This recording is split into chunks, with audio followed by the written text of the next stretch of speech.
Today on Mob Rules, we talk about metal dreadnoughts. Plastic dreadnoughts. And plastic dreadnoughts. Yeah, that sounds about right. Okay, that's about it. Yeah, that's about and it. Death Card. And Nurgles and Death Cards and diseases. All that and not and a much little bit else. else. Yeah. On Mob Rules.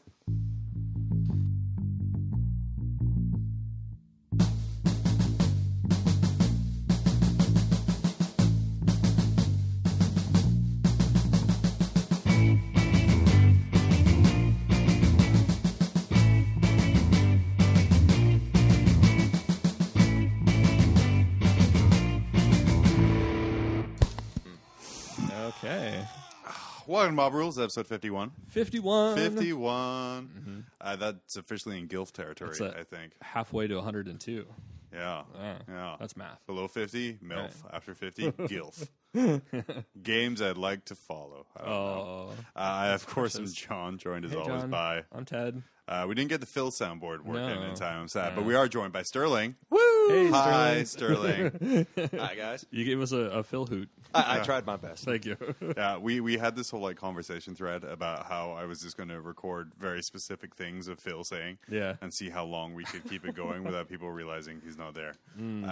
I think we could have let it a while, but I feel like I would want to make it really obvious it's fake, like super super obvious. Why is that? I don't know. Just like out of context statements. Yeah, out of context statements, or just like if really bad cutting on the sound file. So like half of is like, oh yeah,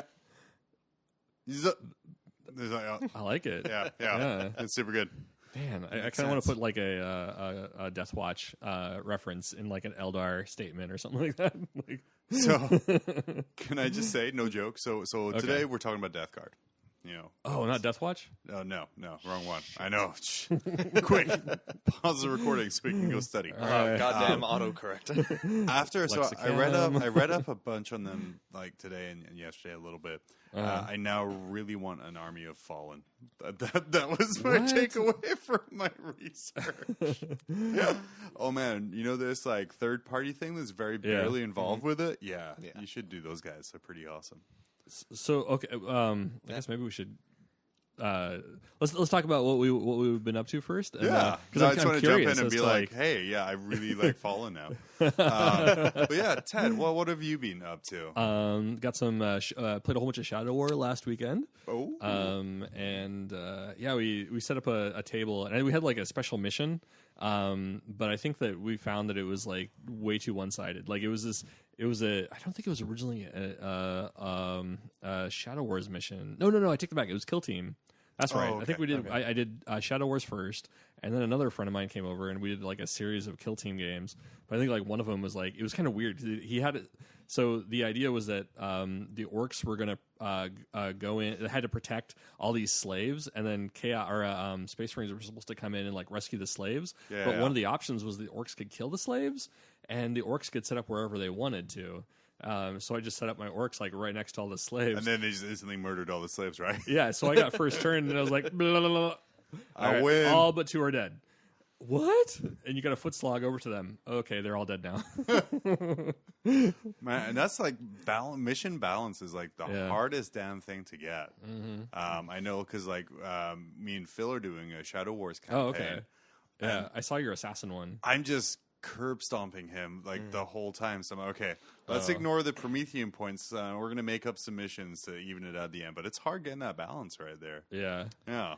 You get a creative idea, and then it's like, but I think that's, maybe that's why like you have so many narrative missions that just go, like they're not designed for that. Like they're kind of designed for like that, an outcome, Yeah. Because I think like looking back at like the Red Wa and stuff like that, and like some others, and like for us, like the mission, the campaign that we're in, because that was part of our campaign. Yeah. Like there's kind of in a way there's like a predestined thing, but there's wiggle room depending on who wins, and like you can adjust your characters and stuff like that. But so is it kind of like wiggle room? Definitely not balanced. I was gonna say like when you say wiggle room, is it like when my wife says that I can wear whatever I want as long as it's the blue shirt or the red shirt? Yes, it's still going to be a shirt. I get very minor choices to what kind of shirt. shirt. Right, You get the illusion of a choice, though. That's the big thing. She stacked the deck by throwing out half your shirts. Yeah. And then when you come down wearing the blue one, she's like, no. Right. See, he just paid you a huge compliment. He thinks you actually own 4 shirts. And none Hawaiian. Yeah. And I picked up one of those for just like a month or so ago. Yeah. And we're actually both wearing, we're both rocking our NGC 40K t-shirts, which we both own multiple Mob Rules t-shirts. Did you But man, Peter, you whatever you do for your shirts, this material is comfy. Holy cow. Oh, that's right. Yeah. We got to find that distributor. Yeah. So I have to ask, did you get yours off the floor too, or was it? No. Mine was as is a happily married man. Mine was laundered and hung. Oh, okay. As is tradition. I have to say, like, I think this is the longest one of my shirts has gone without getting paint on it. So I know. I was going to say, I was just assumed you didn't wear it. So, like, I put on our Mob Rules shirts when I'm like, time to paint. I felt so bad because I think you bought me like that one gray Mob Rules shirt, and then you had a day. Yeah, I spilled some Nuln oil on it. Like, fuck. Okay. As is tradition. It was like I could go ahead and sport this with like Nuln oil on it, and everybody's just gonna think that it's like pizza stains. Wait, did you add a bunch more stains to balance out the Nuln oil stains? Maybe. Did you highlight yourself, Ted? Was it one thin coat or 2 thin coats? the Nuln oil was the thin coat. Like, so crap, thin. So you played. So you played a bunch more against your campaign. How was the campaign going? I haven't been as involved because I think like we had all the big birthday bashes for everybody, and then kind of like working on the house and stuff. So I've been dealing with that. So because I do find like with campaigns, everyone's like gung ho at the start, like let's get going, and then by like week 4, it's like week two is when it died off for me because we've got Josh Neal is bringing Tyranids. Which one is yours? I'm doing the one down at tier 1. I'm playing the Iron Warriors, obviously. What is it though? I know it was advertised like right about the same time. Shadow War, right? Yeah, it's a Shadow. Okay, it's a Shadow War campaign. It's a campaign or a league, or it's a campaign. It's campaign/league. Like, one game will count towards the league, but every game is counting towards the campaign. Oh, okay. And there was we actually just wrapped it up. We did like a whole best painted, like the whole 9 yards. But Tyranid Warriors and Harlequins are hard to kill when you only have a bunch of oofs and like one boy. I was not doing so hot. I actually swapped over to my Iron Warriors on week 2 because week 1 I want to do just like a horde of boys. I remember we talked about that, and I gave you a horde of boys to use in the Shadow Wars. Yes, too. And they all died horribly. It's like there was nothing I could do. Like I would run up against a Harlequin with like 4 boys, and the Harlequin would turn around and kill 4 boys, and it was just like, I feel dude, 4 boys. Yeah. Harlequins are no joke. Well, anything can kill 4 boys.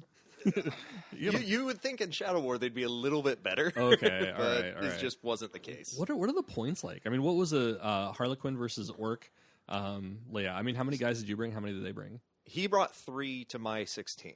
Oh, wow. You were playing like a horde army. Oh, yeah. Totally. Damn. He went no guns, just straight up boys. No, right? everybody had a shank, and that was about it. Oh, wow. The boss had like armor and a power claw, like the good setup. Everyone else was prison rules. So did you start off with 16, or did you start off? I started off with 16. Really? Damn. You must I lost 5 guys in that first game. Okay. Like 5 guys just dead. So after that, everyone was like, okay, yeah, you can switch to your Iron Warriors. And I was like, oh, thank God. 6 Chaos Space Marines with Mark and Nurgle and Bolters. Come at me. Were you running your guys as fast as you could? Or? Oh, yeah. Okay. I was the aggressor in every mission I played. Oh, okay. But it just did not matter because I went up against Harlequins, and then I went up against Tyranid Warriors, and then I went up against Grey Knights. Oh. And I was sitting there, just like, I'm okay. Here we go. Wow. You just need to get super lucky with your dice rolls, like I got against you when I had. Oh yeah, when you had the 4 scouts go against the Terminator. Neophyte scout who took down a Terminator without any weapon modifiers. Oh, yeah, dude. It was. So, I played against Tau like last weekend, and I think like that was kind of like a sad thing, like I think like going up against like the Space Marines, like where you can get like a red dot laser sights and like stuff like that, like you could actually hit something, and like it was really kind of interesting to see that like Tau being the shooty army, like you can't prove your ballistic skill. You can't, like if an orc runs, you're hitting on 5s. Yeah, it's rough, and your guns are super short range too, compared to like everybody else's. They're super lethal at short range, but there's no way you want to be that close to someone else if you're Tau. Yeah, No. You don't want to slap fight with anything. Oh, it was so sad. He just like fell apart, and he was like, "I'm not playing Tau in Shadow Wars ever again." Oh, that's sad. Do we go do drone patrol? Just nothing but drones, right? You can do that. You can get pretty close to that. I think like you can have 3 drones. Half of your models are like the low level guys, and then the other half are like the higher level guys. Yeah, just keep on adding drones. Drone life. Those drones are good too. Like the only problem is that they are like just one model, and if you lose that one model, you've lost like half your guns. Oh, that's too bad. I feel like the Tau in Shadow Wars, but their drones are kind of like drone enthusiasts in real life, where they go to the park. Yeah, they're awesome for the first like 20 minutes, but then the second one of them has to charge. You're just like, oh yeah, that's right. I didn't buy my 3rd battery. I remember like those guys were cool. Like back in the day, like they were the shock, like the hand to hand specialist of the Tau army because they actually had initiative 4. Yeah, initiative 4, strength 4, toughness 4. Yeah. I don't know how many times I've lost a Nurgle Marine or something to a headbutt from a Tau gun drone. Imagine like a Roomba hitting a wall, just like boop. I figured it was like Odd Job from like James it's just Bond. totally spinning. A little razor edge. Oh man, have you painted anything that isn't a house? I think I was working on the Ard Boys, and like that's been taking a bit, because you do like to get super custom with your orcs. I'm down to like I think 5 or 6 guys left before they're done for a 30-man unit, and like unfortunately most of them were painted about 10 years ago or so. So like I'm cheating, but I'm starting to go back and like all my knobs I'm putting like the 32 mil rings on them. So I'm starting to upgrade some of those guys and then I think I ended up clearing off my desk, like taking anything that was paint related and putting it away, putting it in a box. So now it's just gonna be like customs. Because I want to get back into plastic art because I remember like that was like doing mods. That was my love. Like painting it was just like I learned how to paint just so I can make like my plastic art look good. Like otherwise, like hey, look at this really cool thing I did. Imagine it looking nicer. Like hey, it's like my entire army. So I think like I'm going to start doing that. I also had a commission that I've been sitting on for a little bit. That was like this guy wanted me to do a Derridio. I posted on Twitter. I don't know if you saw that, but it was like it was a Derridio, but he wanted it. He got the arms and the missile pod for it, but then he wanted me to take the metal dreadnought, like the old school metal dreadnought, and like modernize it. And he started to build some feet that were kind of like, oh god, there was like a armor suit, like NG something or other from Rifts. Anyway. Like there's a Kickstarter, right? I don't know if it's a Kickstarter. The one he was showing me was from the early 90s. So I don't know. Like I think they've kept a lot of their stuff kind of the same. So he kind of showed me that and wanted me to do something kind of in that vein. Kind of meets like the Rifleman from Robotech. Okay. Yeah. How's that going? It's not too bad actually. Okay. There's a lot of magnets. I'm doing a lot of plastic hard work, and actually, I'm really glad I kind of waited a little bit because I think the new Dreadnought, the Primaris Redemptor, I think I'm going to pattern the sarcophagus a little bit after the sarcophagus and that. So it's going to be like the extra armor over the sarcophagus to kind of because you know what the Dreadnoughts really needed was that little neck guard to stop you from getting into that eye socket. That's where the extra wounds come from. Yeah, clearly. I don't know if it's the picture. I look at your, at BC4D Twitter right now. It kind of looks the old Dreadnought hasn't super aged well with the rest of the range. Okay, so real quick, I just want to say that that model is way preliminary, and all I'm doing is like showing that those arms are going to go on something that looks something like that. Okay, so like I look at this and it seems like do you remember? I'm not even going to use those legs. Okay, because like you remember the movie Hot Shots where he like loads himself up with all these guns and then he's just one tiny guy with massive guns. That's what it looks like. It's like but no. I mean, I'm sure it'll end up rad. But when I see this, I'm like, those are really over. Like, it just makes me remember how old the old Dreadnoughts are, or how small the old Dreadnoughts are. Oh yeah, the thing is teeny. Yeah. And like putting it together, like I was really, like I'm shaving into metal and like big chunky metal, and I'm like, man, this is a blast from the past. I haven't had to do this in years. Plastics ruining skills. It is. I just like remembered, like, man, this stuff is a lot softer than I recall. Like, I used to cut through a lot of it with like an X-Acto knife and my bloody fingers. I was about to say that's a recipe for stabbing yourself. Oh yeah, all the scars. But yeah, we'll see how that goes. I got the some of the plastic card built up in the back, and then there's going to be it's going to be magnetized, so you can do like the plasma cannonade and then the auto cannons. What are you doing for the legs? So that one's going to be it's copper and brass and steel tubes. Oh wow! And then I'm going to full hardcore in that, huh? Well, I mean, it's a metal upper torso, so I was thinking originally like, oh, I'll just do some plastic car, and it's going to fall apart. The legs like kind of bend. Yeah, it's a nice warm day. Snap. So we'll see. I wasn't actually. That's part of the reason. Like, I kind of like held off on it. It was like, God, I don't want to have to learn how to do metal. I'm not excited about metal smithing. But now it's now you can make jewelry, so it's all worthwhile. Yeah, it just has to weigh half an ounce and be made out of pewter. So that'd probably make it a lot easier, huh? It would, wouldn't it? Make it out of plastic art, then mold it, make it out of pewter. Oh my God! Don't turn your garage into a forge. That was like a thing for a while, wasn't it? Like, it seemed like everybody had a forge making knives and stuff. Yeah, no, well, it's also like casting their own stuff. Like before the day where you had like the epoxy and the resin, people like pressing the little figure in there and then get pouring yourself a clay mold of the actual molten model. Metal. Yeah. That's right. Everything like kind of came out looking like it was forged out of toothpaste. Yeah. Really soft. Yeah, but when it was done right, you're just like, oh wow, GWS really stepped up their production. It was like, nah, man, did that in my backyard. Yeah, I saved money on this $3 lead miniature by making molten metal clay in a bowl. Yeah, you need to see my forge setup. It only cost me a few grand. So. Yeah, but I don't have to pay those inflated GW prices in 1996. I can make my own wood nails whenever I need. Wow. So I want to see somebody like make that out of, or make a little Thunderhawk, like reforge a Thunderhawk in like computer. When I was a kid, I really wanted that old metal Thunderhawk. Oh yeah, I seem to remember in the White Dwarf article where they showed that they made it and they came out. And it was like limited to 1,000 or something like that. I think they specifically said in the article how difficult it was to assemble. Oh, they essentially spent half of the article heralding its release and also saying, "Please don't buy this. This is always awful to put together. This is not for everyone. Yeah, this really is not." If you don't remember it or you're too young, if you Google lead Thunderhawk. Yeah. It came in a beautiful display case. It was like a cigar box. It was like a cigar box. Yeah, amazing. I think Bosco's had one for a long time, and rumor has it they still have it somewhere. But I was cleaning out the safe at work today. Yeah, no, literally. And you found the pewter Thunderhawk. No, literally. But they have gift cards. Okay. That cost $200. What? And it costs $150 for the card because it's a gold card. What? Oh wow! Oh yeah, baller, yeah, baller. So you're gonna trade that in for a? No, I'm not going to spend $150 on a tiny card. Well, I'll spend that on a miniature, but not a tiny little card. That's an aside.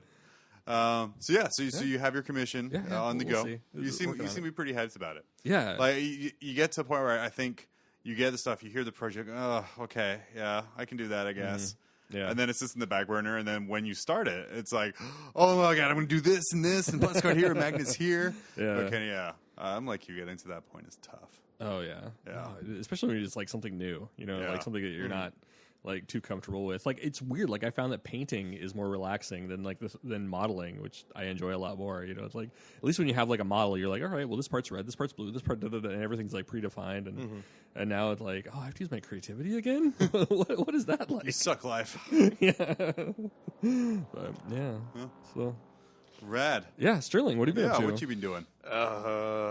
Considering the last time I was on was like 6-7 months ago or something. Yeah. So what have you been doing for the last 6 years? And I need precise details. Precise details, you please. 2 minutes. 37 cultists, 24 Tyranid. No, I actually have I finally finished my Iron Warriors to the point where I don't really need to add anything else.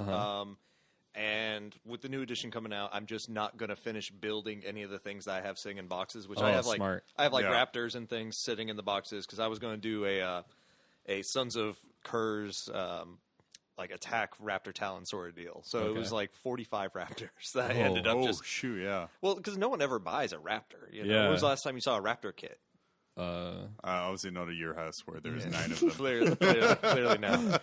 So I've got all those sitting off to the side, and I figure I'm going to do like a cool Steel Brethren color scheme on all those. They're like a sub faction of the Iron Warriors. Yeah, they're all like bright steel, all burnished and everything, with like one black shoulder guard, and then all their details are like picked out in Mephiston red. So it looks really cool. They're supposed to be like the Orbital Shock Troop guys. Yeah. So I'm thinking that's going to be the next edition of that. So while I'm waiting for 8th edition to drop for those guys, I restarted my old Orc Luda army. Nice. Wow. I'm up to 1850 of that right now. So what's the Orc Luda army? So it was the Death Skulls. Okay. It was like their whole thing is that they love the color blue. They are where Ludas originally came from. Yeah. And they're all about just like ramshackle vehicles and everything. So what are you doing with your army list? So the big thing I'm doing with that army list is I'm going to be running mostly mechs. I got like the one war boss from Sanctus Reach, just because that Ripsaw Power Claw bit is so good.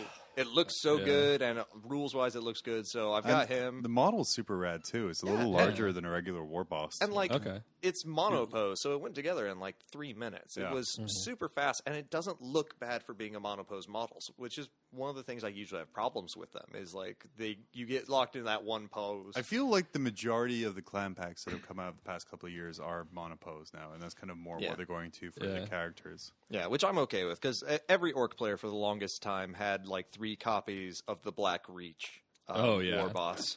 Yeah. So dude, I probably have like 5 of that guy. Yeah, and you're like, oh yeah, no, that's your war boss, isn't it? Yep. Where's your mechs? Oh, well, so I had to kit bash those because they don't make a kit for them yet. Right. But so I'm thinking that I will go the old school way, because when I was in college, I did a lot of commission Stompa building. Okay.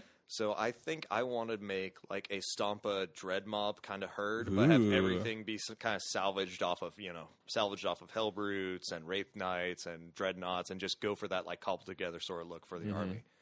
I think it would be kind of cool to see a Hellbrute fused to the side of it, like flailing out wildly, like super mad that it's now part of a Stompa. Oh yeah, but it can't actually do anything about it because it's welded in there tight. I once had a Stompa that had the old APOC wrecking ball, the one that like removed terrain and everything. It was the jankiest weapon ever.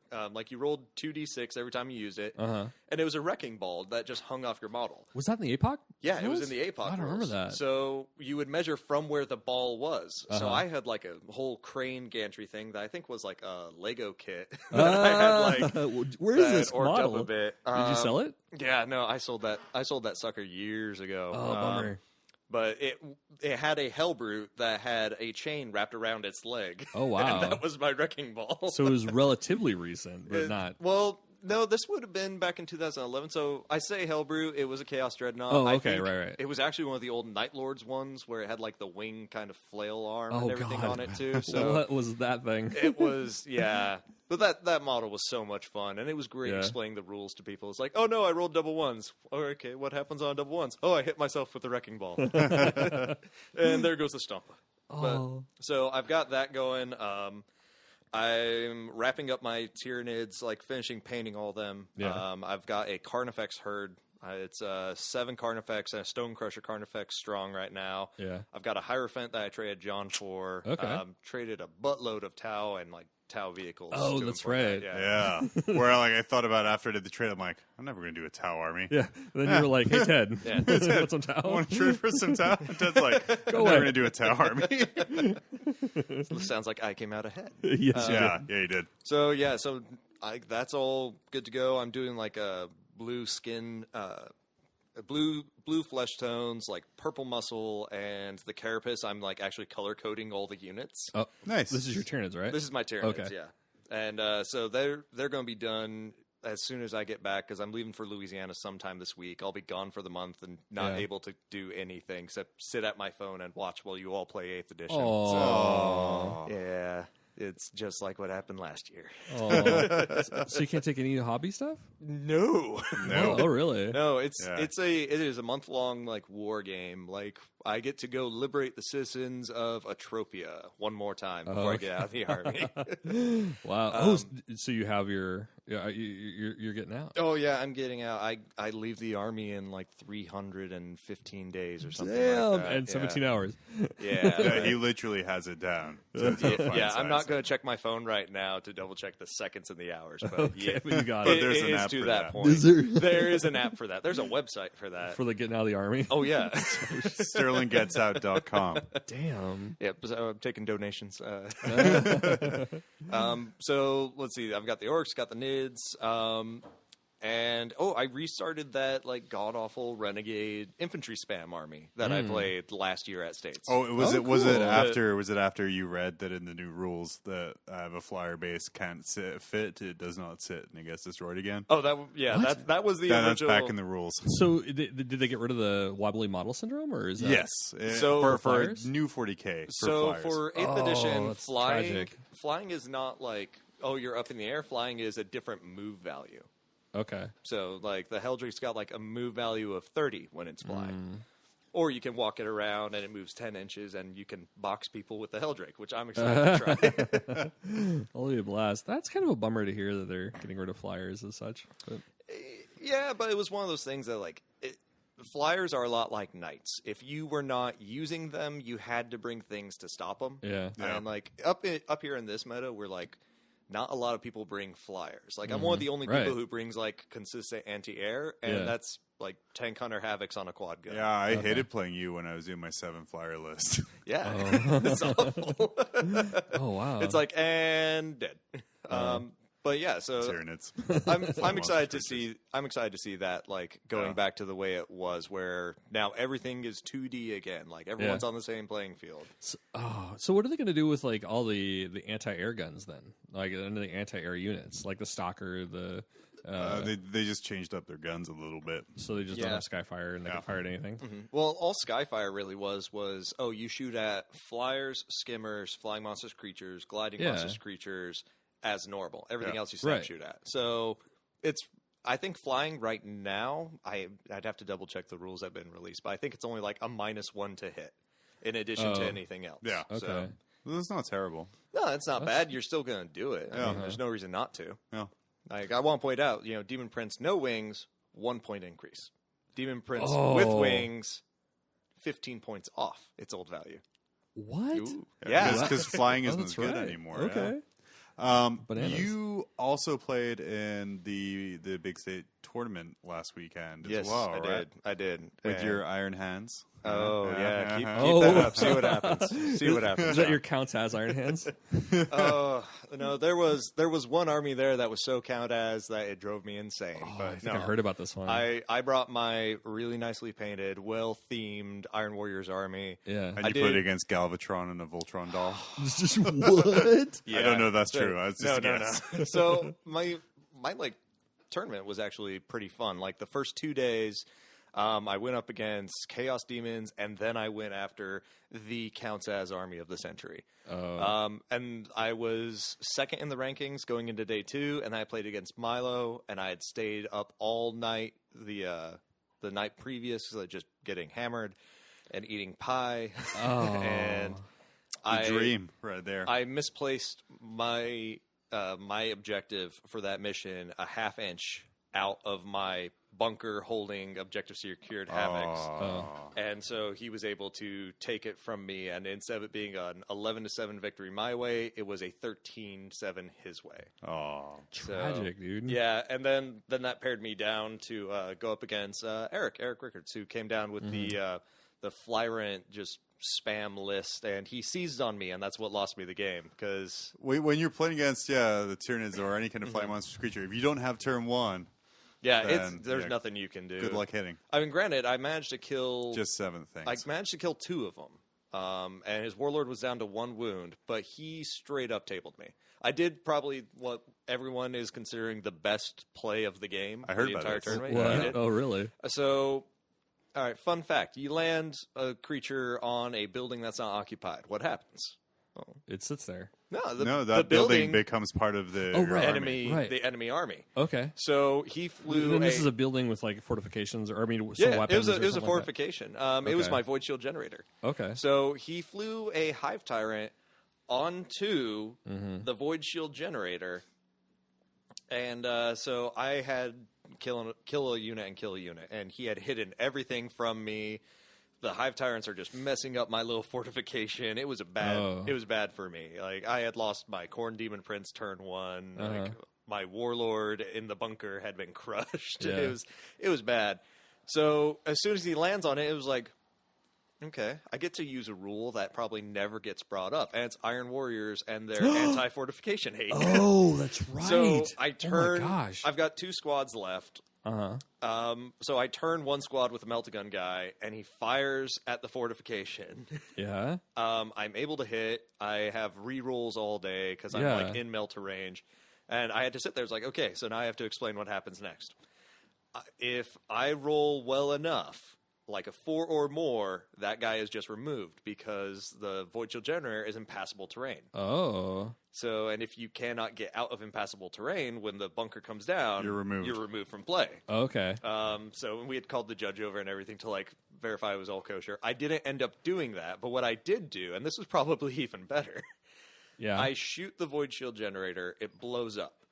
His guy is sitting on the battlements, so he takes 6d6 strength 6 hits, and I'm able to ground. It's the damage of the beast. Yeah, and I'm able to ground the hive tyrant, charge it with another unit, and one guy gets one crack grenade off against the hive tyrant and kills it. So, and that was my going away like present for 7th edition. Oh, you won't be able to do that again. That's Yeah, I'm okay with that though. It was janky, but it was so much fun. I was just sitting there. It's like, oh yeah, killed my own model for a point. Eric is a super good player. Yeah, and he's played as Tyranids for years. That guy knows that army inside. Does he have another army? He has Gene Stealer cult. He has Gene Stealers and he has Word Bearers. Yeah. Oh, okay. But yeah, super good player. Super fun to play against as well. Yeah, great guy. Always got a good game. But yeah, that was that whole deal. But so the Nightmare army. So we had a guy show up from Fairbanks, Jason Ryder, great guy. Yeah. He doesn't own any of the rule books. He's one of those guys who goes just off Battlescribe.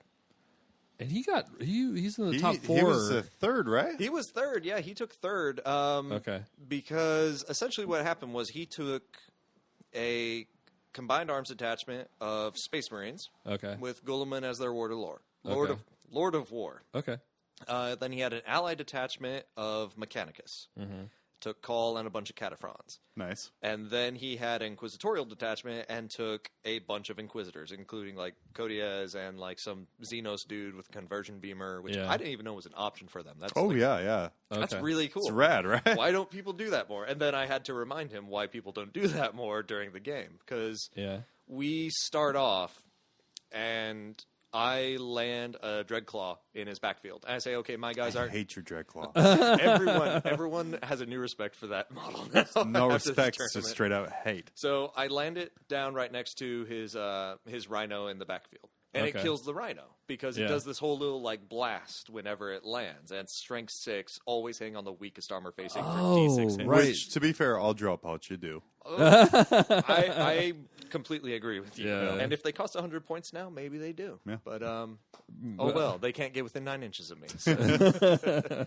But so I land the Dreadclaw there. He does the whole Inquisitor Codiaz, I've been expecting you, and turns 7 Grav Cataphrons around to just nuke the Dreadclaw. I imagine they make like the beep, just like backup truck beep, sounds. Beep, beep, like, boop, boop. And so he kills the Dreadclaw, which I was fine with because I had told him, it's like, hey, they're not getting out of the Dreadclaw. So as soon as he wrecks the Dreadclaw, we're out of the movement phase. Interceptor fire's done, but my guys are now standing out in the open.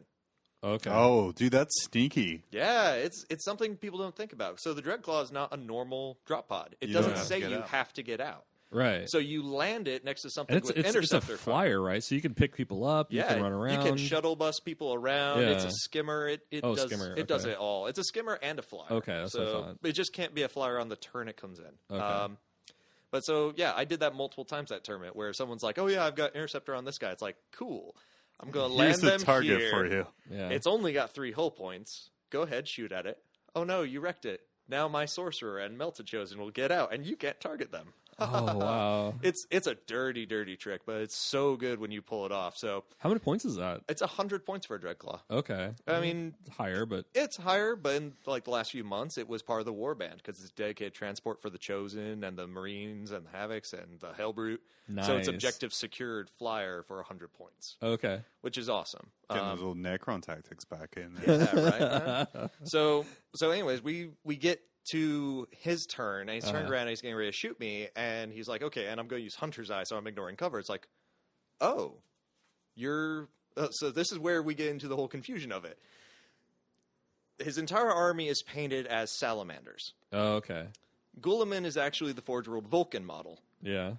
Call is... Wait, what? Call is not Call. Call is just a Majos on the Majos base, so wrong base and everything.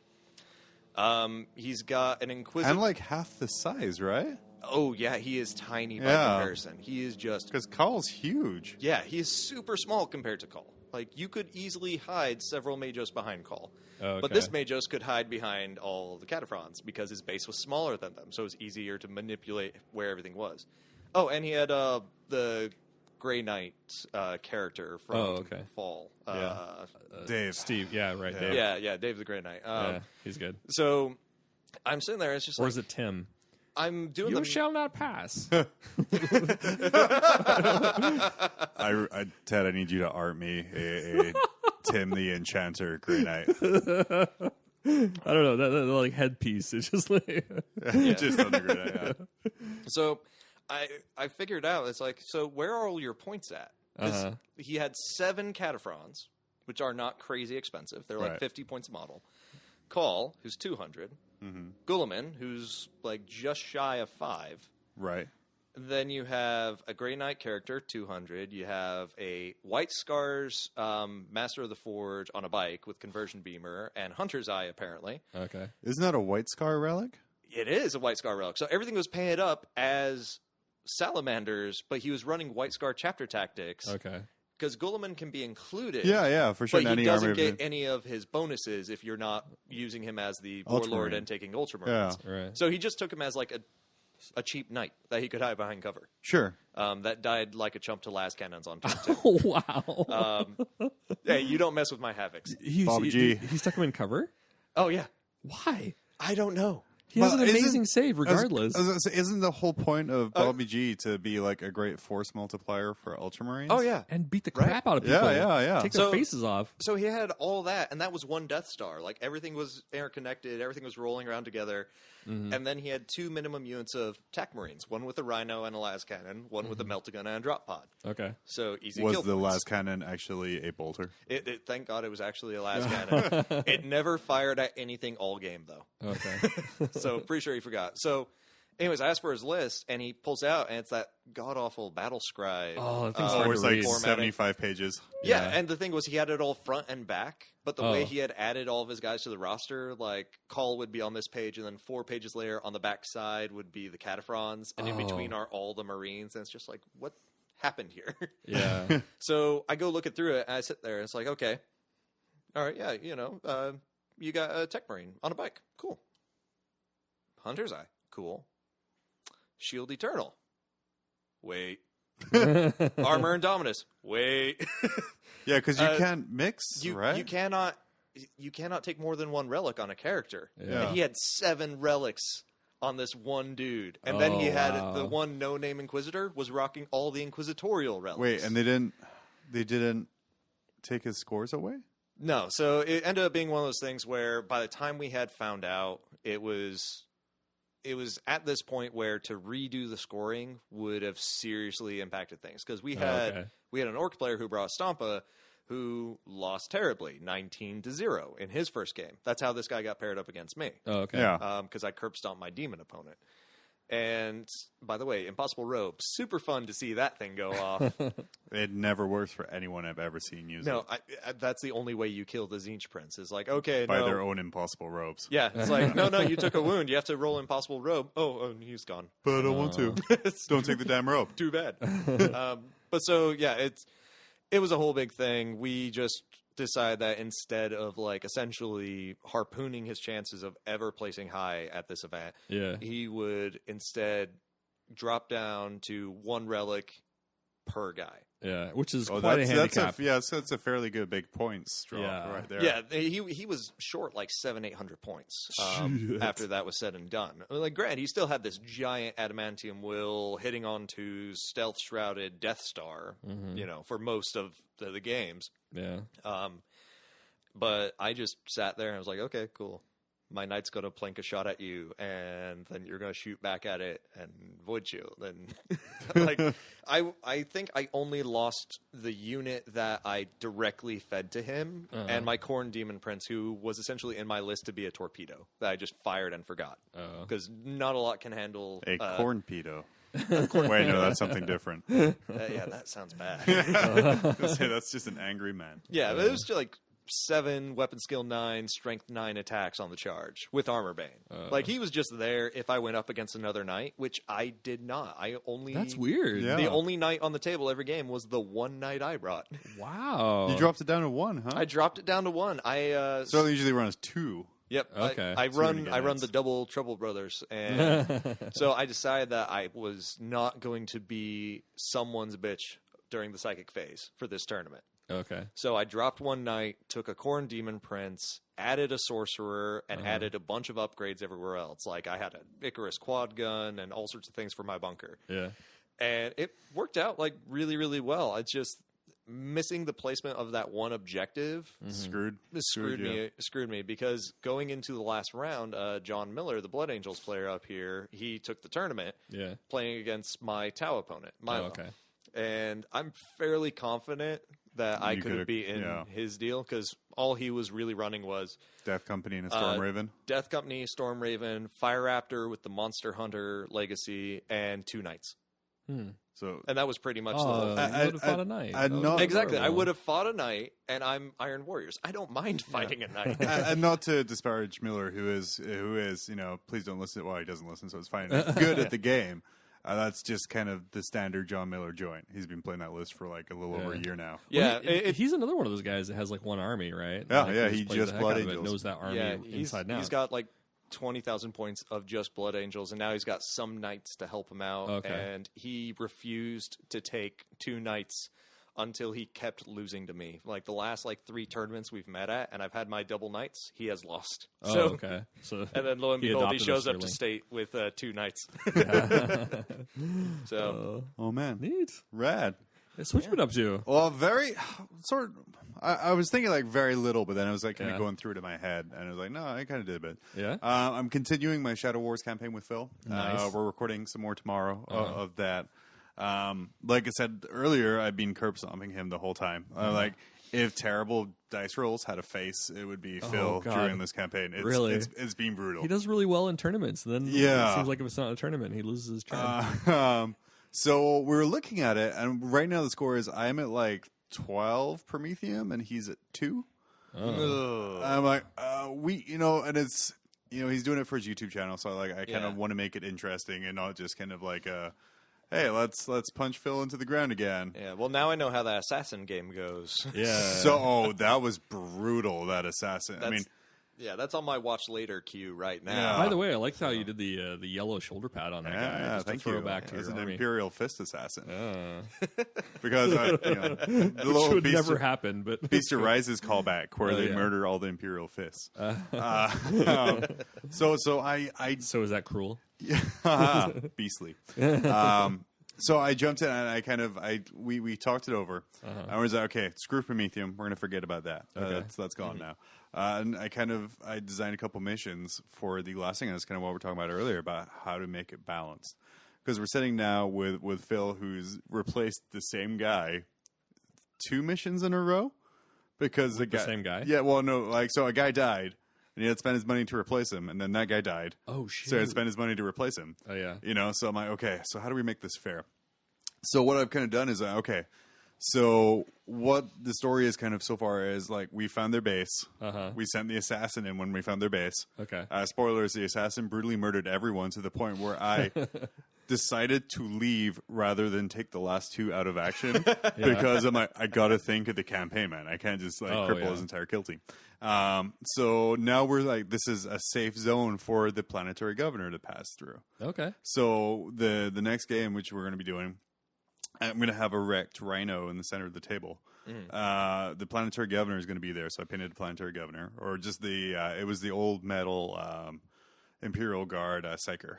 Okay. Dude. So it works as a planetary governor. I give him purple robes and red capes and stuff. Is it the one with his handout, or is it like the one holding who's a just staff, standing there? holding a staff? The old weird vein cycle. Yeah. So and he looks regal and all that other stuff. Phil starts with his entire kill team plus D2 gene stealers. And his deployment zone is every table edge but one. Okay. My guys have to start within 3 inches of the wreck transport in the center. Okay. My kill team consists of D6 guys of Phil's choice. So he can kind of, This isn't a standard mission, is it? No, that's what I'm saying. I made this up to kind of continue narrative. And then the other rule is, so I gave the governor a profile, just a standard guardsman profile, pretty much. Yeah. I just gave him less weapon skill and more leadership. Because, he's a planetary governor. He knows how to lead stuff. Sure. All the and scouts... it would suck if he bottles. Yeah, exactly. All the scouts have to stay within 2 inches of him at all times. Okay. Because obviously they're trying to protect him. Okay. And then they have to escape off of the table edge that isn't a gene stealer deployment zone. I suppose the whole idea of the mission is that I lose. That's how I've tried to set it up. Oh, okay. But hopefully not lose right away. Okay. I should be able to put up a good enough fight for a little bit. But if I don't lose and Phil rolls horribly again, then I'm going to have to completely rewrite mission 6, which is when everyone goes back in to rescue the governor. Oh, okay. So yeah, that was kind of fun. Is this one supposed to drop on Friday? No, or yesterday? I don't know. Honestly, I don't follow. I get like a message like, "Hey, it's you're tagged in a post." I'm like, "Oh, sweet, that's released." So I don't know when that's coming. But the assassin one dropped Friday. Friday. And I know that he didn't release one today because he was out at Kodiak last week. Well, I think with the kill team storm or shadow, that's on Friday. Yeah. So it's probably Friday. Should be Friday, unless he has to unless he has backlog, hopefully. Yeah. But yeah, I'm very excited to kind of see how that goes because it's been a while since I've designed missions and stuff, and waiting for 8th. I'm kind of done with 7th. Yeah. So it's kind of like Shadow Wars has been like a super nice. Kind of palate cleanser. It's a good escape, yeah. It's a nice way to remember. It's like, oh yeah, this is what I hated about 2nd. Well, see, the only time I've ever thought, man, I'm really glad 2nd upgraded was when I had a combat with 6 different guys involved over multiple different turns. So when it gets super complicated. 5 scouts against 1 Terminator, right? And we sat there trying to figure out the math for an hour. Yeah, that was 2nd edition. It was, no, this was a Shadow Wars game. So I had 5 scouts all gang up on 1 Terminator. Oh, wow. Okay, so this guy charged in, but this guy didn't. But this guy's going to use a +2. But this guy here, I'm gonna, and that's I don't really miss 2nd then. But for the most part, it works really well at that Necromunda kind of small scale. So it's been a super nice palate cleanser. I'm also still fisting into 8th. So I built 3 Imperial fist bikes. I started painting the Sicaran Venator. Yeah. And then I prepped the regular Sicaran for painting as well. Adding some armor in there because I have so many guys. Have you seen the new Sicarans that dropped at Forge World's booth? So the missile launcher thing? I love the one Scorpius? so the missile launcher one looks awesome, and I really hope I can take it in 30K because it gives me anher barrage gun for my Iron Fire. But I don't like how the plasma one looks. The plasma one doesn't look awesome either. It kind of looks like you tried to rip off an Executioner Lehman Russ turret. Whoa! I gotta find that. To me, the plasma barrels are way too long. Yeah. Okay. So kind of it just looks like Looney Tunes style. They've stretched a plasma gun. Yeah. And they're about to let go. Like I said, what I find with 90% of the stuff I see from GW though is the first picture I see. I don't like it. Yeah. It looks nothing like the way you expect it. It's bad angle and all that other kind of stuff. But like the new Primaris Dreadnought that came out of Warhammer Fest, the more pictures I see of that, the more I love it. Yeah. And the more okay, I need that in my life. Yeah. I think hopefully that one will be the same way. I love the fact that the new Sicaran, the a Sicaran and a Whirlwind Scorpius had a baby. Yeah. And it looks so rad. That's not my favorite one, though. My favorite one is the Punisher Gatling cannon one. Oh, yeah. That thing looks so good. What, it's not a Sicaran? Yeah, Yes. it's a giant minigun on top of a Sicaran with the ammo belt and everything. They released released 3 amazing. I've only seen one version of this thing. Yeah, they've released 3 new variants of Sicarans. Yeah. Because, peeps love Sicarans. So what we have to do now, John, is we've got to go in. I'll buy one Sicaran. They will send us 2 others. Jeez. As packaging material. Yeah. I still need to build that Fire Raptor. Oh, I do too. I'm looking at the it. warped one. Let me use the. I'll put the warped one together for you. I can't afford to pay you to put together. You don't have to pay me. I'll do it. You're gonna film it, aren't you? Yeah. Okay. And I'm going to keep the extra parts. Deal. Okay. All right. I'm good with that. Okay. I feel like you haven't put together a Fire Raptor. There's not that many extra parts. I can do it. I put together a Thunderhawk. It's essentially Okay. you get essentially a full Storm Raven Yeah, you screw. get- So you get a bunch of extra panels. There you go. Yeah, there you go. Okay. Yeah. Okay. I can do that. That seems fair. Yeah. Very fair to me. Not so fair to you. But If you need a second take of doing it, just let me know. I'll look you up. you can keep Sterling Sprue as well. It's been playing Shadow Wars.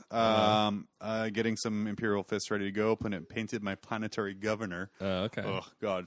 And like I said, because I use kind of like a base Psyker model, I just try to make it as fancy looking as possible with color. Okay. So there's no silver on him, apart from maybe his gun hilt.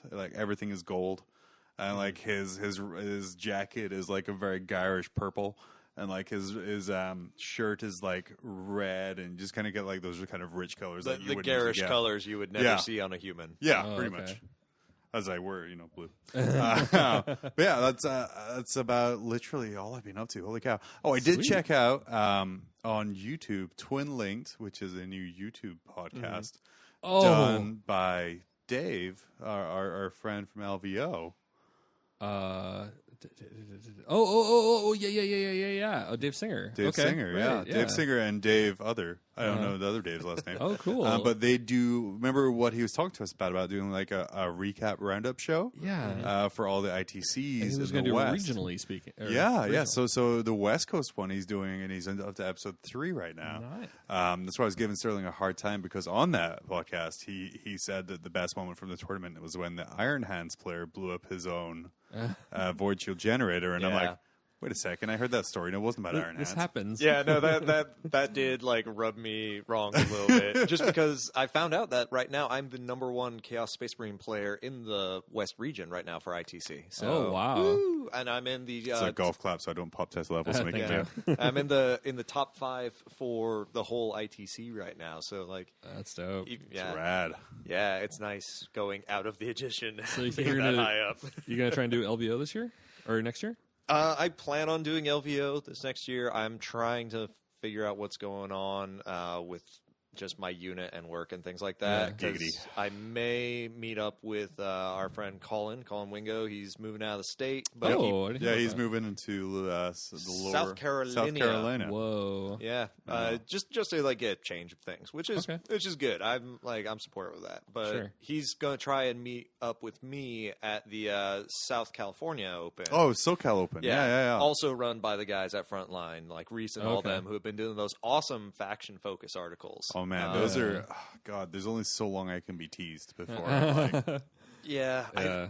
I feel like whoever's behind these leaks that happened today and yesterday is actually working for GW. And it's just okay, we're enough's done. enough. Yeah. I feel We all have blue balls. I've literally been subtly posting towards Games Workshop employees on Twitter, and very subtly asking for what the hell is a Pyrovore stats. I need to know what a Pyrovore stat is. That's right. I think I remember seeing How bad do you want to know? I have 3 of them. How bad do you Oh, want to not know? right now. Oh no! Well, we'll get into We'll that talk later. at a break. Okay. Yeah. I kind of want to know badly later. I've got an inside track. Oh, okay. Oh my Good, gosh! good. This is kind of funny. While we were talking about David Singer, he posted a bunch of pictures of a Chevy pickup on my timeline, just as we were talking about him. Oh man, it's like he had that little sixth sense. Yeah, they're talking about me. Ears were burning. Ears were burning. But yeah, so yeah, check out his YouTube show. It's Twin Linked. I forget the YouTube name of it, but yeah, just Google Twin Linked podcast. I think it's just Twin Linked Podcast. Okay, Yeah, cool. and it's super rad. If you're interested in competitive 40K, like I said, they go.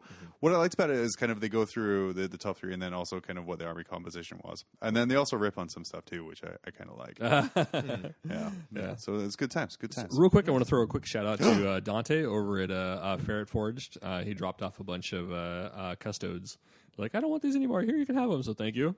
My God, I need to get that hookup with people giving me random stuff. I'm supposed to give him a werewolf model from Adepticon. I haven't got around to it. So free custodes and a werewolf model. Yeah. So anyway, but let's wrap it. Let's go to a break. Let's go to break, and we'll come back and talk about herpes. Yo, dog, what's up? It's the M to the A to the GOS, here to surprise your boy, Jerry Annis. Haha, he has no idea. We about to pimp his night. Hi, I'm Jerry. I'm 22 years old, and my night is a little worse for wear. It got handed down through several generations of my family. You see, we've been protecting the citizens of this world for, centuries now. It's going to get a lot harder to keep the village folks safe now, though, with the outdated gun. I mean, I don't even have a Kerpy's gun. It's tough. Worst of all, my father was very angry at my mother during the body ceremony, so she left him for a funeral. Those emotions remain. At my own bonding, I felt pretty confused by the feelings I was having, and to be honest with you, I can't look at my mother the same way again. We used to be close, but now that I has ruined. Yo, it's your boy, the Megos. Imperial Might, is this real? Holy shit. Yo, it's real, Jerry. Now give me your keys. We're going to pimp your night. Let's go to West Sector Customs. It's actually nearly bonded to me. Let's bring West Sector Customs here. All right, yo. So, check it. Our boy Jerry here needs a fly night so he can keep on representing his family and protecting the small folk from Xenos invasion, all right? So, weapons. What you got, priest? So what your guy here is a stock 33 Millennium Knight Paladin with a broken heavy stubble and a battle cannon that battle cannot. What I'm going to do is drop the Reaper Chainsaw low to the ground so that when the small folks go cruising by, they know who's the boss. Nice.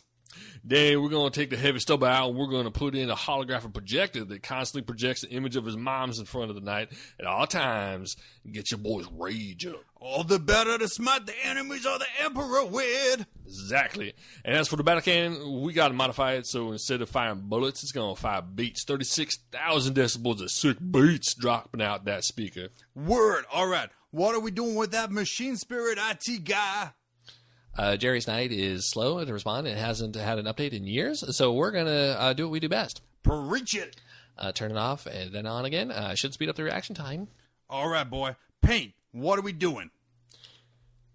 Jerry's night represents the color of the house and family, and it's important that we respect the traditions and heritage. I asked Paint. What are we doing? Like green. Sounds tight, all right? Let's get to work. Yo, Jerry, we've been working hard on your night, and he is ready. Are you? So ready. We have an incoming orc invasion. I must protect my world. All right, here is the curtain, and here is your night. What have you done? Why is the Reaper so low? Why are my hairs bleeding, and why is it green? Well, we out, yo. You officially been pinned. Ah. Why is my mother 30 feet tall in front of me?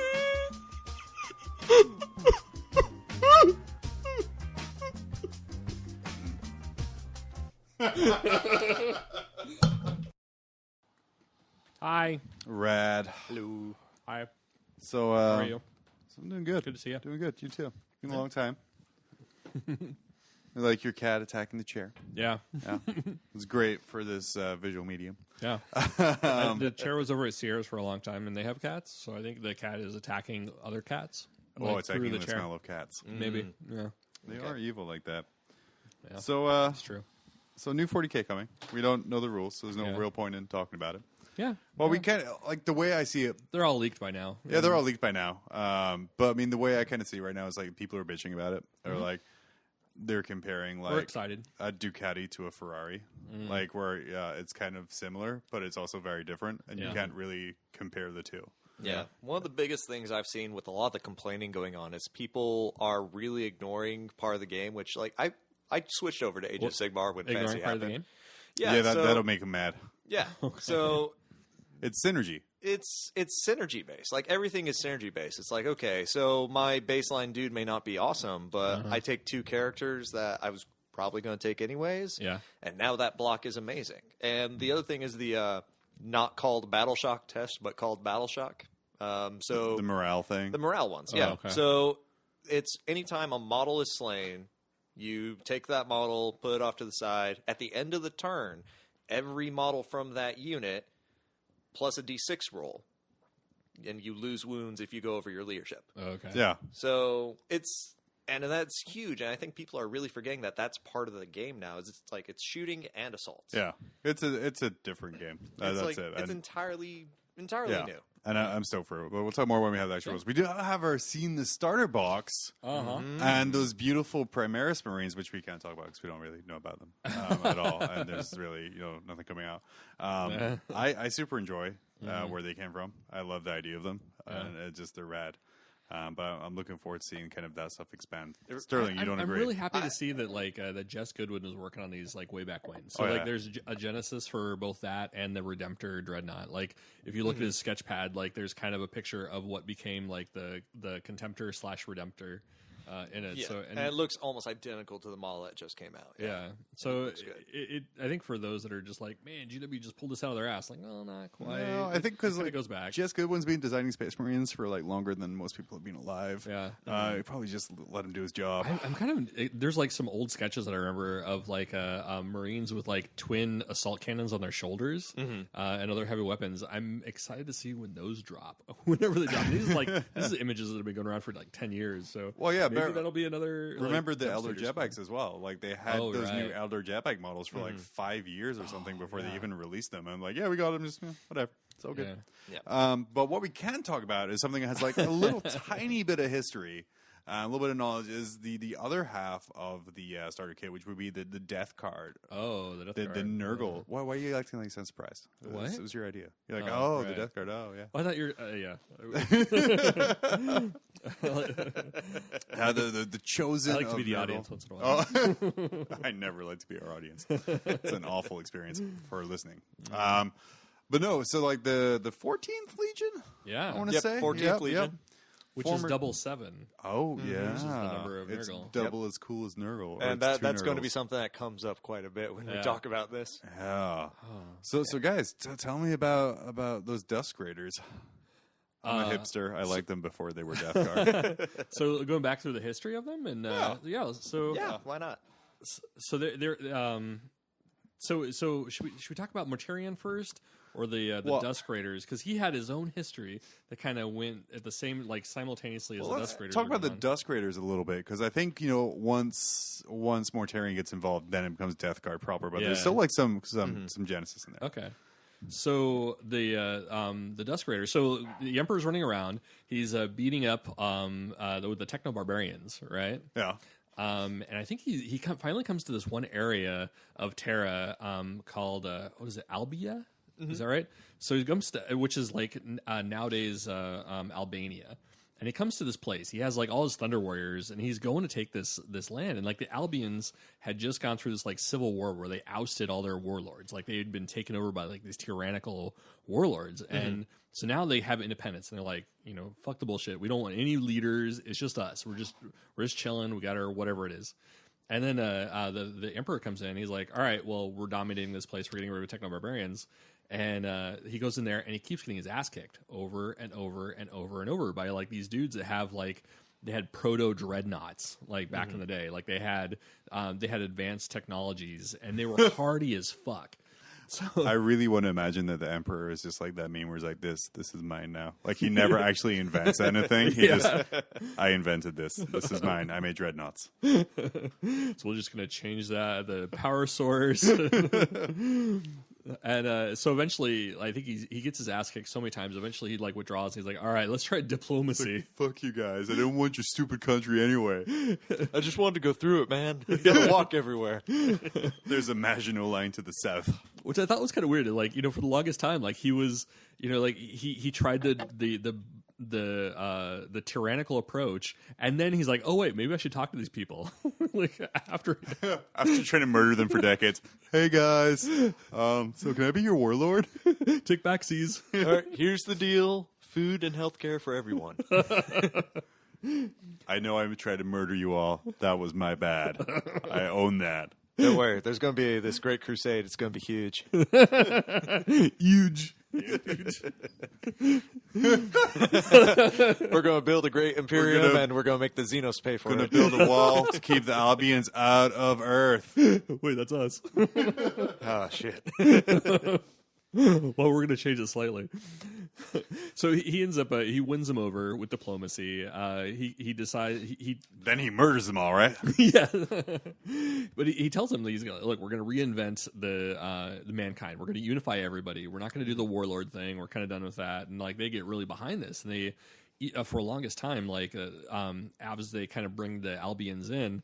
Everybody's kind of distrustful of them because they really were apprehensive for a long time, and but they become like the biggest supporters of the Emperor's plan. So, do you have anything to add on the Albians? Or? No, not really. Like the Albians, there wasn't that much written on them. They get a little bit of a nod during the Emperor of Mankind novel and whatnot when he's going into his flashbacks and showing like parts of his past and whatnot, but. Really, there's not too much about them other than the fact that the Dusk Raiders take their name from the original tactic that the Albians, like, apparently people forgot this in the year 30,000. That, you know, at night when the sun is starting to set, you actually get this really, really paranoia-inducing effect of the shadows will literally march across the field at you. And your eyes are trying to change. Like, it's all part of the biology of how your eye works, is that when it's twilight, you cannot see as well. When things get brighter, you can see better. But when it gets darker, you can't do anything about it. So these guys patterned the whole trade of warfare of, okay, we wait till the sun sets, and then we ride. As opposed to, you know, everyone else in history where it's like... Line up in midday. Open nice big fields. blocks. I want to be able to watch you all die. Thank you. So they're kind of like the early Americans. They're the early Americans in post-apocalyptic Albania, which has this like- weird sense of irony to it. So. Or like Zulu. You remember that great old Michael Caine movie, Zulu? Never saw that. Okay, so Really? Yeah. Oh, so Oh, good. so Is good. it? So him and his small unit are kind of trying to defend this post. It's just like hordes and hordes Of it's the great Zulu. movie. Of the Zulus, yeah. It's a great movie. But yeah, I'm sorry, yeah. Yeah. So yeah, Albians. Yeah. So the Albians ended up becoming the gene stock of the Dusk Raiders. Sounds so dirty. Of the Iron Hands and the Night Lords. Yep. So, I mean, to Okay, see that... two out of three fell, you know? It's like a 33% success rate. They're Albanians. It's like, you're a crapshoot anyways. Oh, man. There goes our 6 listeners in Albania. So then, for long, they create these 3 chapters out of the Albians, and then they send like the Imperium is not too trustworthy. They don't trust these people. They're the newest people to the party. They hadn't, they were resisting the Emperor for a long time, and then they're like, all right, we're going to send you to the outreaches. We're going to just like, we don't want you inside like the Imperium where you might like start create dissent. We're going to send you to the outreaches. So they're usually doing like the forward fighting and stuff. Yep. So, and I think like so everybody starts finding their Primarch and their meaning in life. And then I think what is it? They're one of the last ones to find their Primarch, right? Not one of the last ones, but is a little bit further on. It's later They're on. not the last, sure. but they're one of the No, last. they're definitely Like, in the back half. I can't Yeah. remember exactly. I mean, we'll go with 14th. Yeah, they were either the 14th or the 7th. They were either the 7th or the 14th or 7th from last and to get it there. Yeah, and I think they were also one of the more non-standard legions. They didn't have a lot of the same command structure everyone else did. Like, they only had 7 companies. And that was everything they did. Everyone else went off to like, no, we're going to have like more than that. We're going to have like 10, 12, a legion of legions sort of thing. And even then, those 7, only 3 of the actual captains of those had actual titles. Everyone else went off of like, oh, he's the master of the forge, master of the what's on.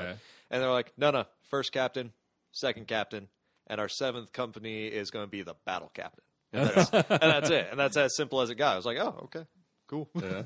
And I think they didn't really focus on vehicles so much, right? Like I think they were more like infantry based. They were everybody had to be. I mean, they had a well-rounded tactical set, but for the most part, like they were very infantry and dreadnought based. So they kind of stayed more away from tanks. But Well, if you play 30K, they're very Spartan based, but I think that's every Legion. I'm sorry, sir. I don't even own a Spartan. a fail. Oh. So they had their symbol, the Dusk Raiders. They had like half a skull and half of a sun, right? So that was kind of represent that. And I think their right arm and shoulder pad were red because they felt that they were the red right hand of the Emperor. Which is that a fisting reference? I never got that. I don't know. Because why would they be the red right hand? I mean, if you're doing it wrong, it's going to be red. Yeah, Yeah. but that's They didn't- on you and improper safety. They didn't you have to goose first, John. they didn't lube or anything. They Yeah, gotta do proper prep. Goose tear. fist. That's the transition there. Okay. Yeah. We'll go over this during the next Tell break. but- that to the Dusk Raiders. they are fisting. Like I can see them being the Emperor's. I don't know why this bugs me. I can see them being like, we're the Emperor's right hand, and Is it probably because you're an Imperial Fist player, and so anyone saying they're the Emperor's hand at anything kind of pisses you off? It does. It's not true. It's not true. very territorial hands. I'm sorry. I'm sorry. Fist who? No. Fist isn't our name. You guard.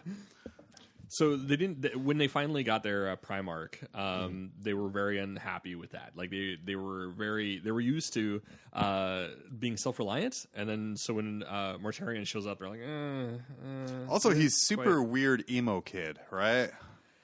Yeah, he went through a lot. Yeah. Let's get into let's get into Mortarion. Mortarion. Yeah. Bring Mortarion up to speed. Mortarion, the man who would have died in a zombie apocalypse years ago if he wasn't a Primarch. The man that was the boy who's like, what's it Voldemort calls Harry Potter? The boy who lived. Oh yeah, the boy who Yeah, lived. that's Mortarion. Totally. The Primarch who lived. Morty Potter. Yeah, so Mortarion lands on this planet. I'm probably going to botch the pronunciation of this because I always do with these things. Yeah. Barbarous. Yeah. Barbarous. Barbaran. Barbarous. Now I can't get that song out of my head. You're So welcome. he gets launched to Forgotten. this planet, and it ends up being just an utter hellhole because humanity can only exist in the deepest of the valleys on this planet. Oh yeah. Because the atmosphere, the upper atmosphere, is extremely toxic to human life. And while he's like living amongst these humans, and he's like, He gets out of his growth pod, and like I think there was like a massive battle. So he emerges out of it, and there's just like death and decay. He's surrounded by everywhere. miles of dead. Yeah. So in a shitty environment, he wakes up at the shittiest time in the shitty environment. And also surrounded by poison fog. Yes. picks up a scythe and goes to town. And As babies oft do. so he grows up in this I would pay environment. good money and- for a Muppet Baby style Primarch babies. like cartoon. Chibi Primarch. Oh God, I want that guy to sell those. Those were Perturabo is just sitting there lobbing things at Rogel Dorn's, just like little Lego Vulcan's buildings. like Kenny, where like they kill him at the end of every episode and he comes back. Yeah, I think like this the is a little con dark one, for the right? Muppets, but Logar's just trying to get everyone to do what he wants. Oh man, that's too good. That's too good. So Mortarion. Is Yeah, I'm discovered sorry, by back on track. Mortarion. He's discovered by the Warlord. Yes. Yeah. And he names him after death, and then takes him in as his own. He heard a baby crying down in the valley, which I thought was kind of like weird and kind of funny. Like the warlord had gone through all this like killing and slaying and just destroying children. And then he's like, oh wait, I hear it crying. I find it interesting that they said that the warlord, like he hears a baby crying, so he goes after it and he refuses to stop until he finds it. Yeah. But then he thinks about killing it, and Right. I'm like, that is not the reaction I would expect for someone who spends a long time searching for a baby. I mean, it's not like it's an alarm clock or something. We're like, just shut up. Yeah. He's trying to give his underlings orders, but it's like, oh god, I can't get that baby crying out of my head. Will someone please stop the baby? Well, think of it this way: if you lived on a planet where everybody has to have like some sort of rebreather on, Yeah. or else they are going to die, and you hear an infant crying like full tilt, you're like, something's not right with that kid.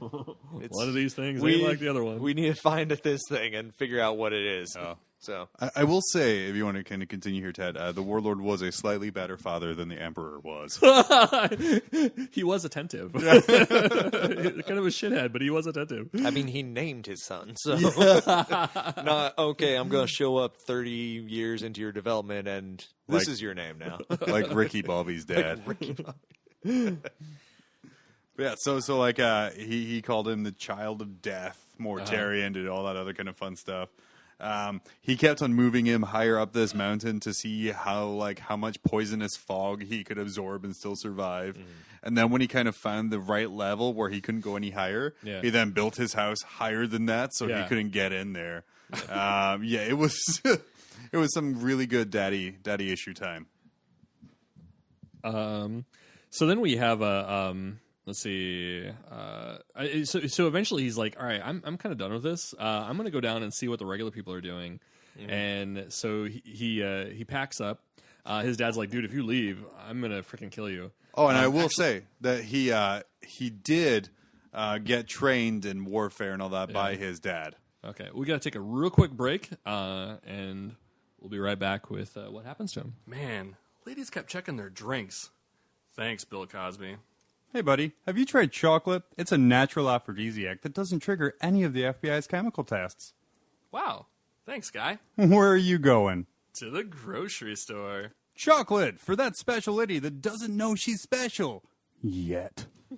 And so, he descended down the mountain. I thought you lit 3, 2, 1. So he was like Jesus almost going down the mountain. like a plague Jesus. Yeah, like plague Jesus. Or, Did Jesus ever go down a mountain? I don't know. I think it was Moses. He went over an ocean. No, Moses went through an ocean too. Well, there's a lot of water in the Bible. He went down a mountain with the tablets, which were 400 commandments reduced to 10 for the Christian version. Well, also the tablets were also Zune based, so they're no longer readable in their original form. That was a terrible joke. You can cut that out. That's fine. I don't. No, I'm not going to. You got to take credit for it. Yay! It's like my Twitter account, 50/50. So he gets down there, and he sees the people, and they're relatively happy, even though they live among shit and everything is like horrible. But they're a lot more content. There's like people sing, and there is laughter on occasion when they're not dying. He could smell food. There's no fog down there. Yeah. So he smelled food. He saw people, and I'm like, oh. So I guess like back home, like everything was just horrible. Like people, I mean, there was hate, and everybody was just trying. You could say it was grim dark. The higher you went up on the mountain, the grimmer and darker it was. I said you could. I didn't say you had to. Okay. So I think he goes on a campaign to take down the warlords, right? Mm-hmm. And you want to get hop in on this? No. Okay. Damn it! No. I don't want to be. I think one of the big things that just needs to be touched on is that Mortarian is one of the rare Primarchs who went against his adopted father as soon as he found out what life was really like. Yeah. So he went out and he saw people singing, there was food and everything. Yeah. He helped harvest the farms and grab food, and he turned into like a regular person. He lived amongst them. He chose never to go back to that. And was this where he got his scythe? Yes, it is. That's actually directly related to it, because once Mortarian stayed down amongst this village, which is still unnamed, I hope one day they do like a good Mortarian origin story, because the headcanon I've built in my head is that the planet Barbarous is just a giant Sylvanian region sort of thing, like from Warhammer Fantasy. Like everything is just polluted, everything's dying. But there's still that one happy tavern on the corner. Yeah, he was there. He was loving it. He was like, "Yeah, there's no poison gas. There's all this other stuff." But the people down there, they were scared of him. Yeah, because he looked like Marilyn Manson on a bad day, like an 8-foot tall or 10-foot tall monster with these sunken eyes and yellow skin. And, so smelled like death because he had just lived in the poison for that long. But thankfully, the village was attacked by a lesser, a lower, not his dad, but kind of like one of his dad's cronies, with a legion of undead. Yeah. And that's, like a legion of zombies come on down. Okay. So they could kind of like I don't know, rape and pillage or Eat brains. Pillage, eat brains. Well, I mean, you're not brains. going to pay your taxes if you live on a death world, you know? No. You're not going to send tithes to people. They got to come to you for that. Well, I mean, it's the movie cliche of like, you know, like you have that old warrior who moves to like a small town. It's like History of Violence, you know, and they're like, you know, I'm not that man anymore. You know, I'm not. I'm like Mortarian. I don't do these things. Yeah, I don't do these things. I'm not that person. And then, like halfway through, like when the village is just getting wrecked by these zombies. Then the one like blonde hair, blue eyed, like little girl who gave him a rose 5 minutes in dies in front of him, and he just goes John Wick on everyone and just tears the world. So apart. yeah, he takes his like farming scythe and he just murders the majority of this warlord's undead, or I guess re-kills the majority of this warlord's undead. And finish killing. Yeah, he finishes it. He puts They were like only definitive mostly end. dead, you know. And then, like this warlord looks at him and is like, "Oh, well, shit, I'm still gonna be cocky about it, you know? Okay, I see you." And the warlord starts retreating, kind of back up into the gas, you know, to come back to fight another day. Yeah. Not realizing that Mortarion is very comfortable in poisonous gas. Yep. So Mortarion follows him up there. And then the warlord is no more. Yeah. He is murdered quite horribly by Mortarion. So he goes on a campaign, right? Like at that point, he comes back and he gets a bunch of his best warriors. And he's like, all right, we're gonna go follow those guys up there. And he commissions a local guy to make a bunch of proto power armor. Right, and like gas masks, rebreathers, Which and all that gets his thing. most badass Listening warriors. to it now, very similar to what the Earth Dusk Raiders did. You know, like the small underpowered people who should be just rolled over, just kind of take everyone out. Yeah, they hit you where you're not expecting it. Like no one's expecting these like little peasant people to just come up the mountain after them. You know, that's never how it's been. And then Mortarion shows up with like a 8-foot scythe on him because like they made the scythe for him. It wasn't just like a random scythe they found out. They're like, no, he's a little too big for this. We need to build a bigger one, a better one. A little tag with it has like a chain on it with like a label that says Mastercrafted TM. Mastercrafted. I think the important thing is he makes all of these warriors rebreathers, like air filters, so that they can go up there. Yeah. And like Sterling said, it was like he's one of the few to turn on their adoptive fathers, and he just. Yeah, I didn't realize that. Yeah. He goes up and he, long story short, murders his dad, which I would love to read in a Black Library novel. Yeah, that's what I'm hoping for. Like the speech I feel between Mortarion and his adoptive dad before he gets murdered, I feel would be very epic. I feel like it'd be very Batman-esque. So he goes up. He goes up there, and they slaughter just about everybody. But it gets to the point where he can't chase his dad. His dad is the last warlord left. They come back down the mountain where he hears that this man in golden armor shows up. And you're like, oh, let's go find out what that's all about. He meets him, I think, at the tavern, right? The friendly village inn the friendly was village talking inn, about. So they go back there where the DM usually has them cash in the experience. every dark and dying like region, every multiverse has one, and it tends to be the best. I want to imagine he's like, it has like the old Wild West piano playing. Yeah. And like Emperor just kind of bursts through the wall because he's too big for the door and the piano stops and everyone kind of turns and looks. No, So it's, I just it's figure Star it's Wars like Cantina music. You know, that's, I figure it's like the village in like the original Final Fantasy where you have like the different magic. You can, See, now I want white just magic, the red Emperor to be walking along and all of a sudden it dissolves out to a fight scene. Yeah. dun, dun, dun, dun, dun, dun, dun. So he's like, "Who is this guy?" And he's like, "Yo, I want you. I'm your dad. I want you to follow me. You have to succumb to my whims and meet me in the shower." And he's like, "Yeah, no, it's okay. I'm cool." He's like, "Well, what if I kill your dad? Your adopted dad? What if I kill the warlord to show you how much more badass I am than you? And then if I do that, you go ahead and follow my every whim." I think this just shows that in the 41st millennium or 31st millennium, when this happens, there is no child protective services. Because if someone came to you and said, "I'm your actual dad. I'll kill your adopted dad for you because I know you just had a little fight." Yeah. And then you have to come follow me and do whatever I say and kill people I say. It's like, no, I need an adult. To murder the other adult. This is old school. Yeah. Some I feudal would shit. love it if the Emperor just cheated and was like, if I kill your dad, will I be your new dad? And he's like, yeah, I guess. And the Emperor just like virus bombs the whole planet and just murders everyone. I'm like, ha! So I technically killed him. Technicalities. Damn it! My lawyer said I have to follow you. So Mortarion, like, yeah, fuck that. I'm gonna go take him out. He goes marching up the mountain. Right, and he gets to that point where he's just like his rebreather isn't working. Like he's just like he's taxed. He's like he's fallen down. His adopted dad's sitting in the fog and like a shadowy figure. And like ha ha ha ha. And just when Mortarion is like all fucked up, can't pick himself up again, and his adopted dad's coming down to kill him. The Emperor, who doesn't even have it, he doesn't even take his helmet. He's like, fuck this, I'm going to show that kid. Whatever. He's high signing on the grass. Like, I could park my Lamborghini in your driveway, but fuck it. I'll pull right up to your front door. It goes up and like just slays the warlord. And then picks up Mortarion. Plus 1 point. See, I'm still stuck on the Lamborghini part because I feel like that's happened to Ted. That was so specific. So it wasn't a Lamborghini, it was an Audi. It was a 94 Audi. This was like 2 years ago.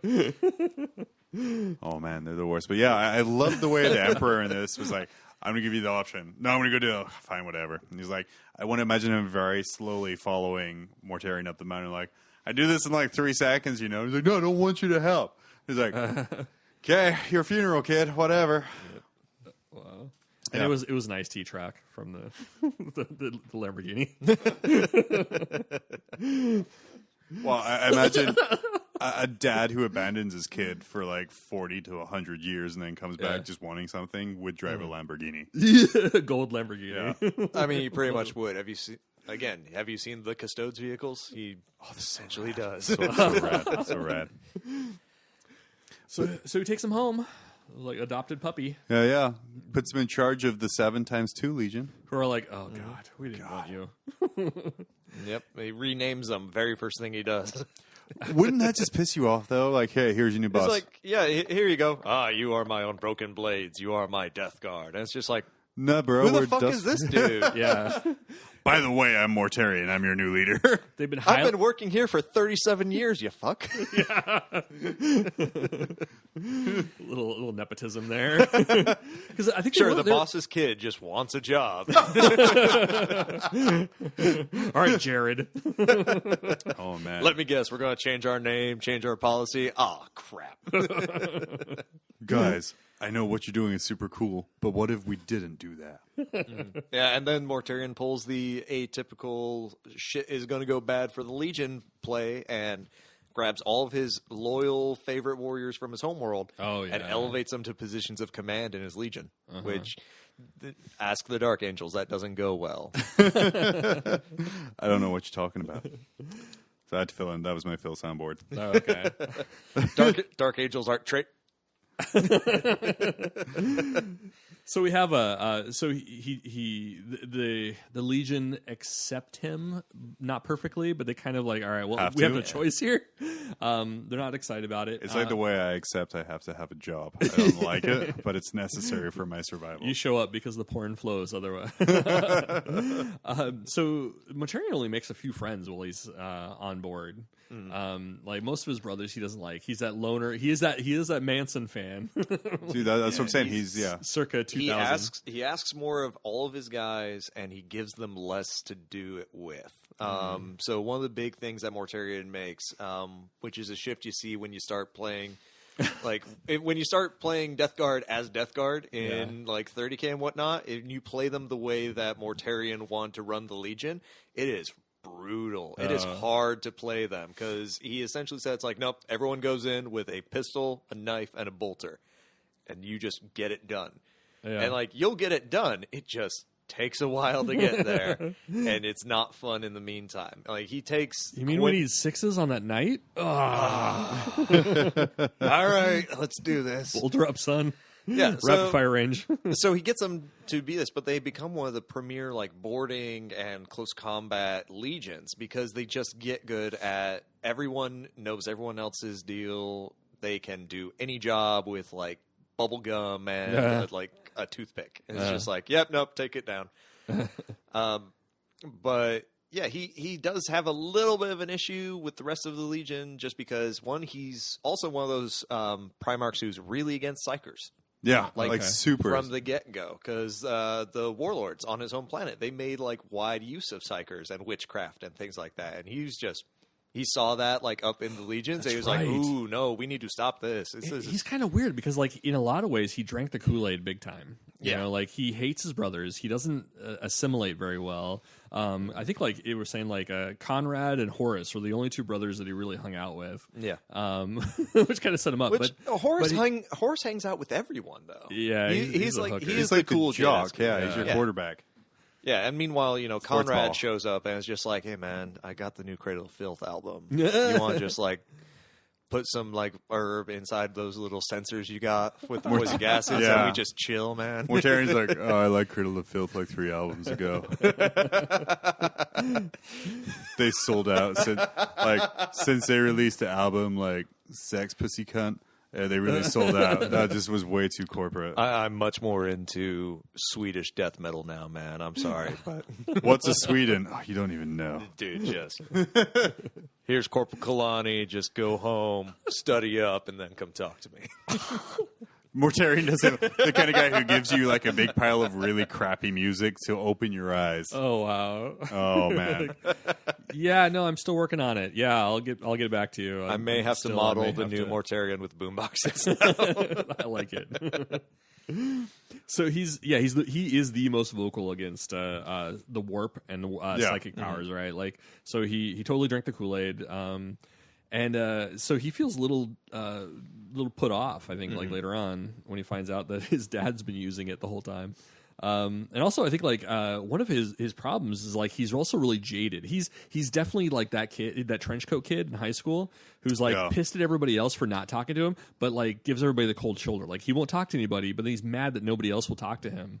He's like the whole time he's like, God, I've done all these things and nobody appreciates it. What the hell? Like, hey, well, thanks, man. Shut up. I don't want your approval. Yeah, but I do. Like you never talk about it. You don't tell anybody about it. And like I think Khan had this thing. He was like, dude, you've done all these amazing things. Like you grew up in like this shitty environment. Like you probably had it worse than most of us. But you don't tell anybody about it. Like there's only a few of us that know anything about like your origin story. Mm-hmm. He's like, well, you guys should give me more props than that.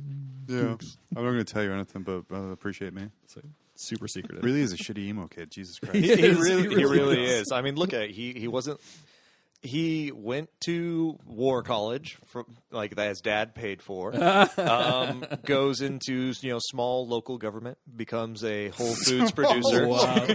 Wow! And then just something happens, and he's you know what? No, I'm done with the world. Then his dad dies. He meets his real dad, and he just can't cope. Grows a beard and puts on a skull cap. Just becomes a little hipster.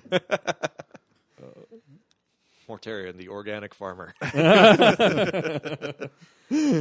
So heresy. Yeah. Heresy. Hearsay. He falls. Yeah. It doesn't take much. I think he sees his dad like doing everything that he was told not to. Yeah. He's pissed off about I hate that. warp stuff. Oh, I hate warp stuff too. Oh, by the way, I'm a literal being of the warp. What? Yeah, he's one of the very first Primarchs to turn. And matter of fact, he's like he was one of the ones who openly goes traitor. At the Istvan Drop Site Massacre, and that's where we get the great character Nathaniel Garrow out of all that. Yeah, and the start of the Inquisition. One of my favorite books from the Horus Heresy series is Flight of the Eisenstein. Yeah, that's one of my favorites too. It's so good. Even if you don't read any of the Heresy books, that one is fantastic. That's just a good sci-fi book in general. Super good. Read that. Everybody I've talked to is so good. It's really good. So Garrow is one of these captains who. He's one of the ones left over from Terra, so he's not barbarous born. Oh, okay. And because of that, he's kind of ostracized from everybody else. So he's an Albion. Yeah, he's an Albion. Okay. So he gets into the point during the Istvan campaign where he's just like, this isn't right. We shouldn't be doing this. And then the virus bombing happens, and you get this moment where he's just like, okay, we need to go now. Yeah. And he starts making his way out, and there's like some awesome run silent, run deep moments in the book. And he picks up a bunch of the Shattered Legions folks. Like he's got a world leader who... He picks up a bunch of survivors, and then Typhon and the Turn His Ass tries to attack him because like, oh, wait a second, that one ship isn't virus bombing the planet. Oh. Hey, bro, what's up? Oh yeah, he escapes back to Rogel Dorn in the Imperial Fist, where he gets yelled at for being a traitor when he's out. Yeah, just shows Dorn, up, just Dorn things. shows up, brings the Demon Prince with him. No worries. You know what It's else. just like, yeah, it's a whole big thing. But yeah, so you get guys like Garrow. You get I think we kind of have to talk about Typhus at this point too. I didn't really look too much into Typhus. Oh, okay, so you Typhon. So Typhus is the super reason that the Plague Death Marines Guard exist. are what they are today.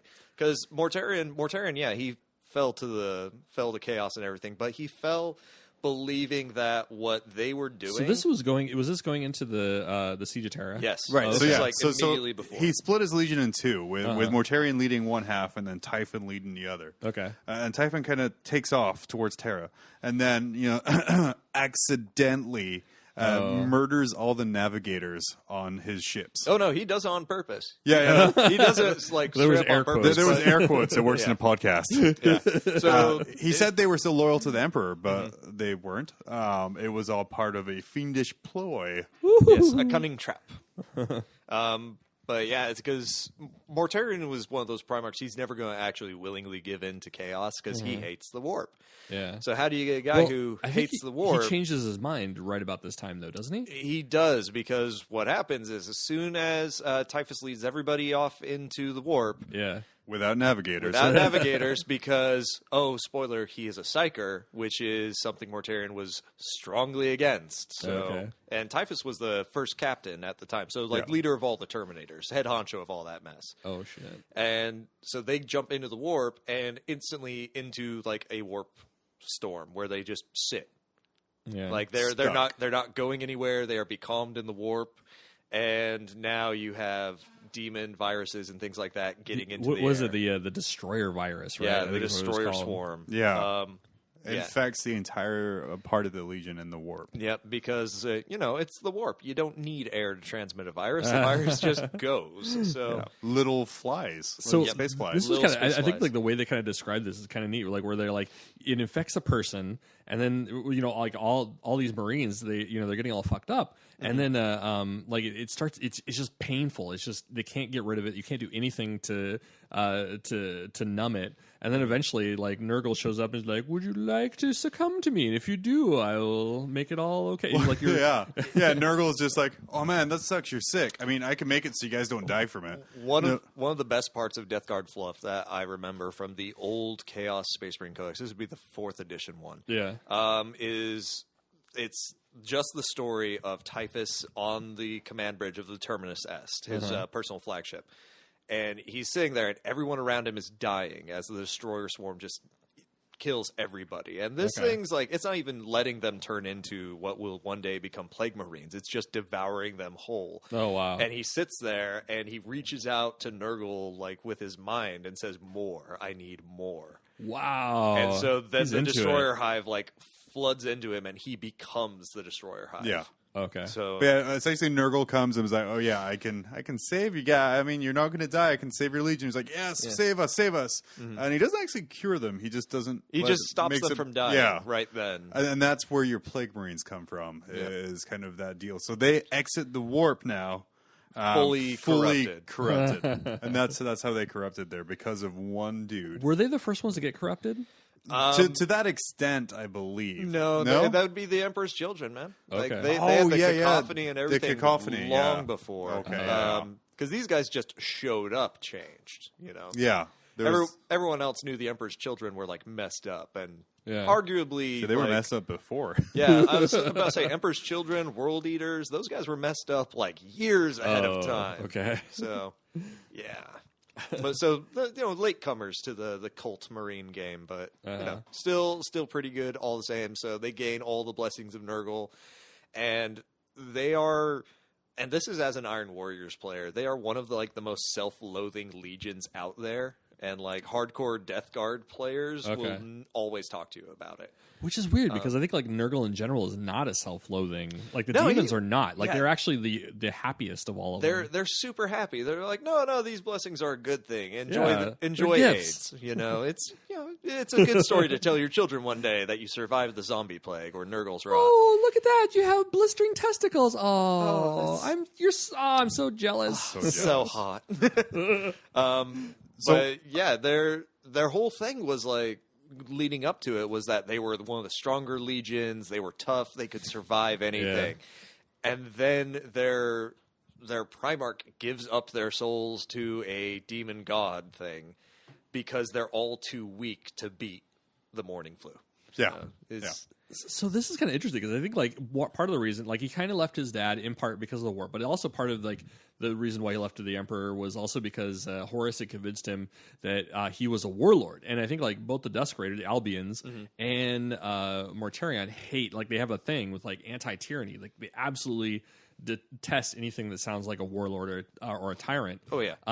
But yeah, like going into that, I think they do talk about like as they get corrupted, he no longer cares. He becomes a tyrant and instead of focusing on like that freedom, the individual freedom thing, he's focusing more on like, well, now everybody's just too weak to make their own decisions, and so I have to make decisions for them. So it becomes the thing he hates. It's not about protecting the people. It's about, hey, you all are children to me. Yeah. I just need to show you how to do it right the first time. Oh, okay. He just takes charge of everything around him. And if you're not strong enough, you'll die. Like like so there is like this like natural selection. It's survival kind of the fittest round him. There you go. Yeah. So we get to Terra. They get their scathed balls to Terra. Mortarion is on the surface. He leads in the thick of the fighting, right up to the Imperial Palace. And then, spoilers, but Chaos loses. Yep. What? Yeah, Horus is burnt into a billion pieces and his soul smashed. And then they do a slow retreat to the Eye of Terror. When I say slow retreat, they kind of rape and pillage on the way back. And kind of it's a party for everyone involved. It's a party. It's a plague party. And then they make a home on the plague planet.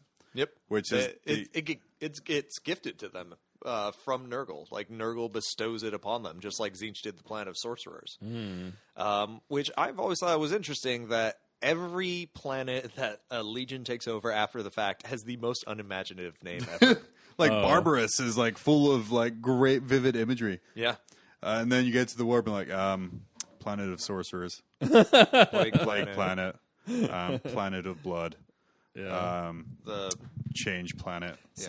So they're not really. And then you have Medrigard, which is like, okay, cool. No one can spell that. What's Medrigard? Medrigard is the Iron Warriors' homeworld. Oh, okay. Which essentially they just turn into a giant siege fest.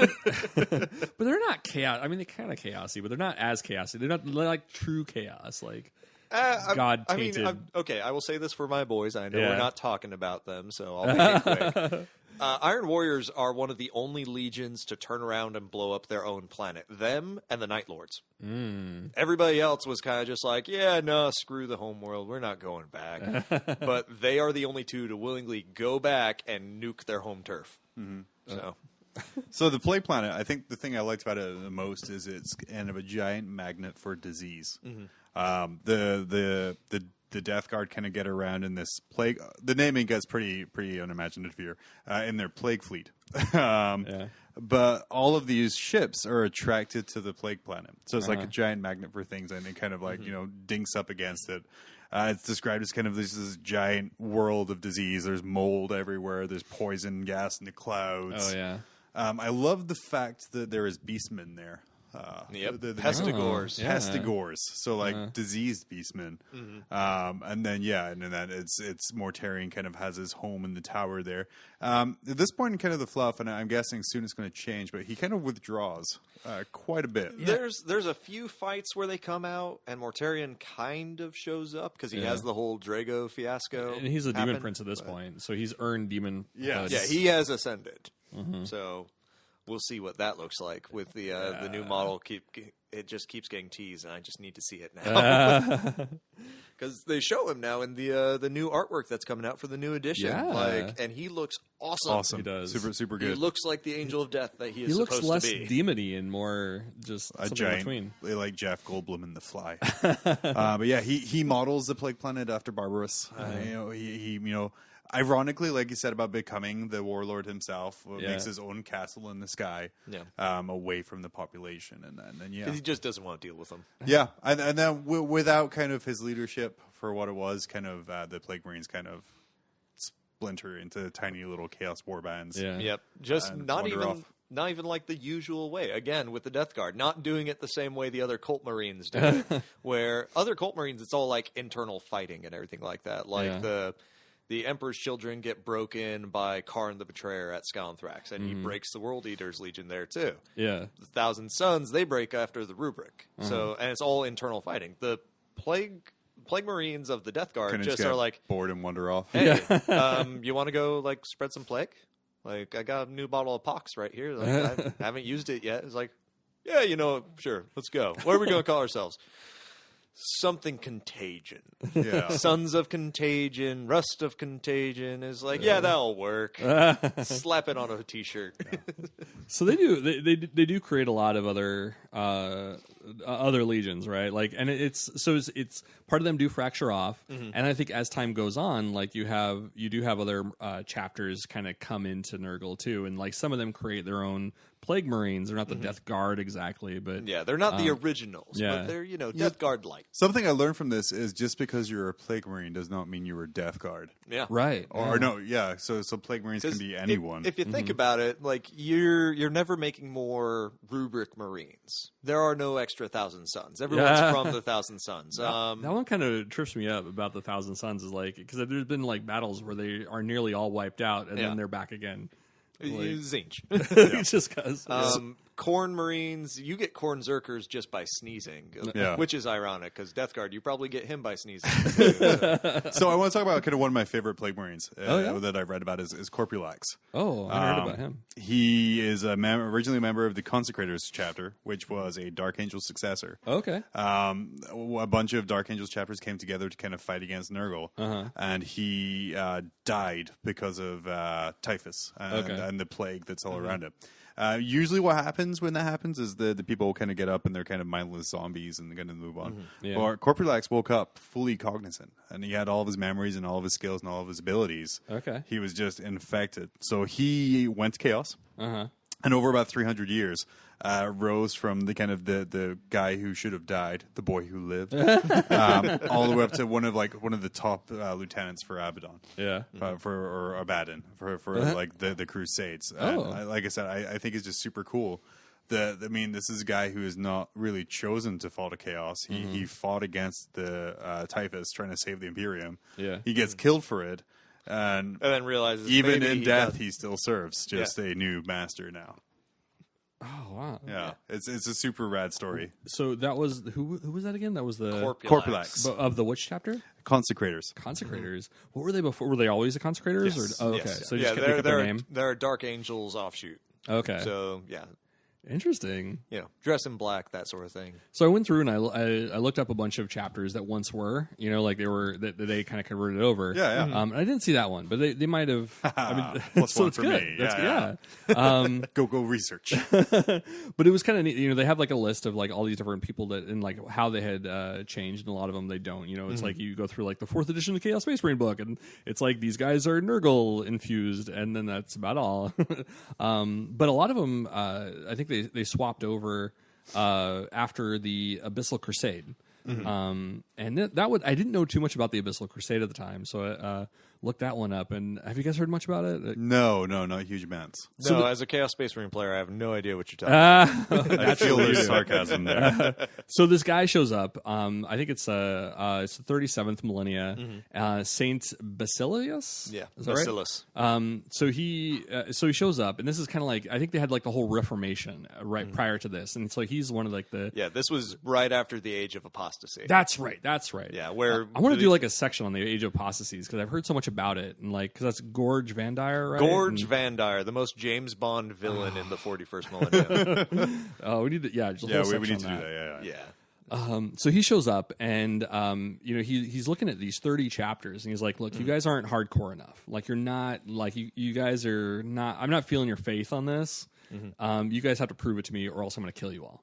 And the chapter like, oh, holy shit, okay, let's do this. So he decides that he's going to send all 30 chapters, and actually only found names of 29, so I don't know if like one got killed or... one was left blank, so you could forge your own narrative. Probably, Boom. Boom. So he sends the 30 chapters into the Eye of Terror. Yep. to just like wipe out as much chaos as possible, right? Yeah, it's all about stacking bodies, which is the greatest what idea. could go wrong ever. with that? Right, just a quick little like logic tease, and you're like, wait a second. This Every sounds once in a horrible. while, you'll get like a Primarch run into the Eye of Terror and was never seen again. Like this ship went to the Eye of Terror and was never seen again. And this guy just had the idea of like, you know what? Let's invent a bunch of new Let's- Space Marine chapters and then just all send them to the Eye of Terror to reinforce. I mean, destroy them. Yeah, I mean, we can kill chaos at the source. Clearly, there's nothing wonky about the Eye of Terror that will change the rules. So this guy is like, I mean, he's super big brother with a lot of like his protocol. Like he's kind of like he's running the Imperium in a lot of ways at this point. I mean, he's really cracked down on like mankind in general. So nobody can really think for themselves. Like nobody's allowed to like out of their hab or whatever, their hive after midnight. And That's so unlike the current 41st millennium. now you just don't want to. like, man, there's gene stealers out there. All right, love, I'm going down to the corner store. If I don't come back, I probably died horribly. Or if I come back with a third arm. So nearly Don't worry about it. There's just more of me to love you. nearly every single one of these, I think there's like 4 chapters that don't convert. So I mean, this was totally. I mean, as you probably predicted, like this is just pretty like, much everybody falls. hey, puppet, we need a whole bunch of new recruits. We don't have a whole lot to pick from in the work. It's Can like you send some sending. Marines? It's like sending some like hardcore Catholic Christians.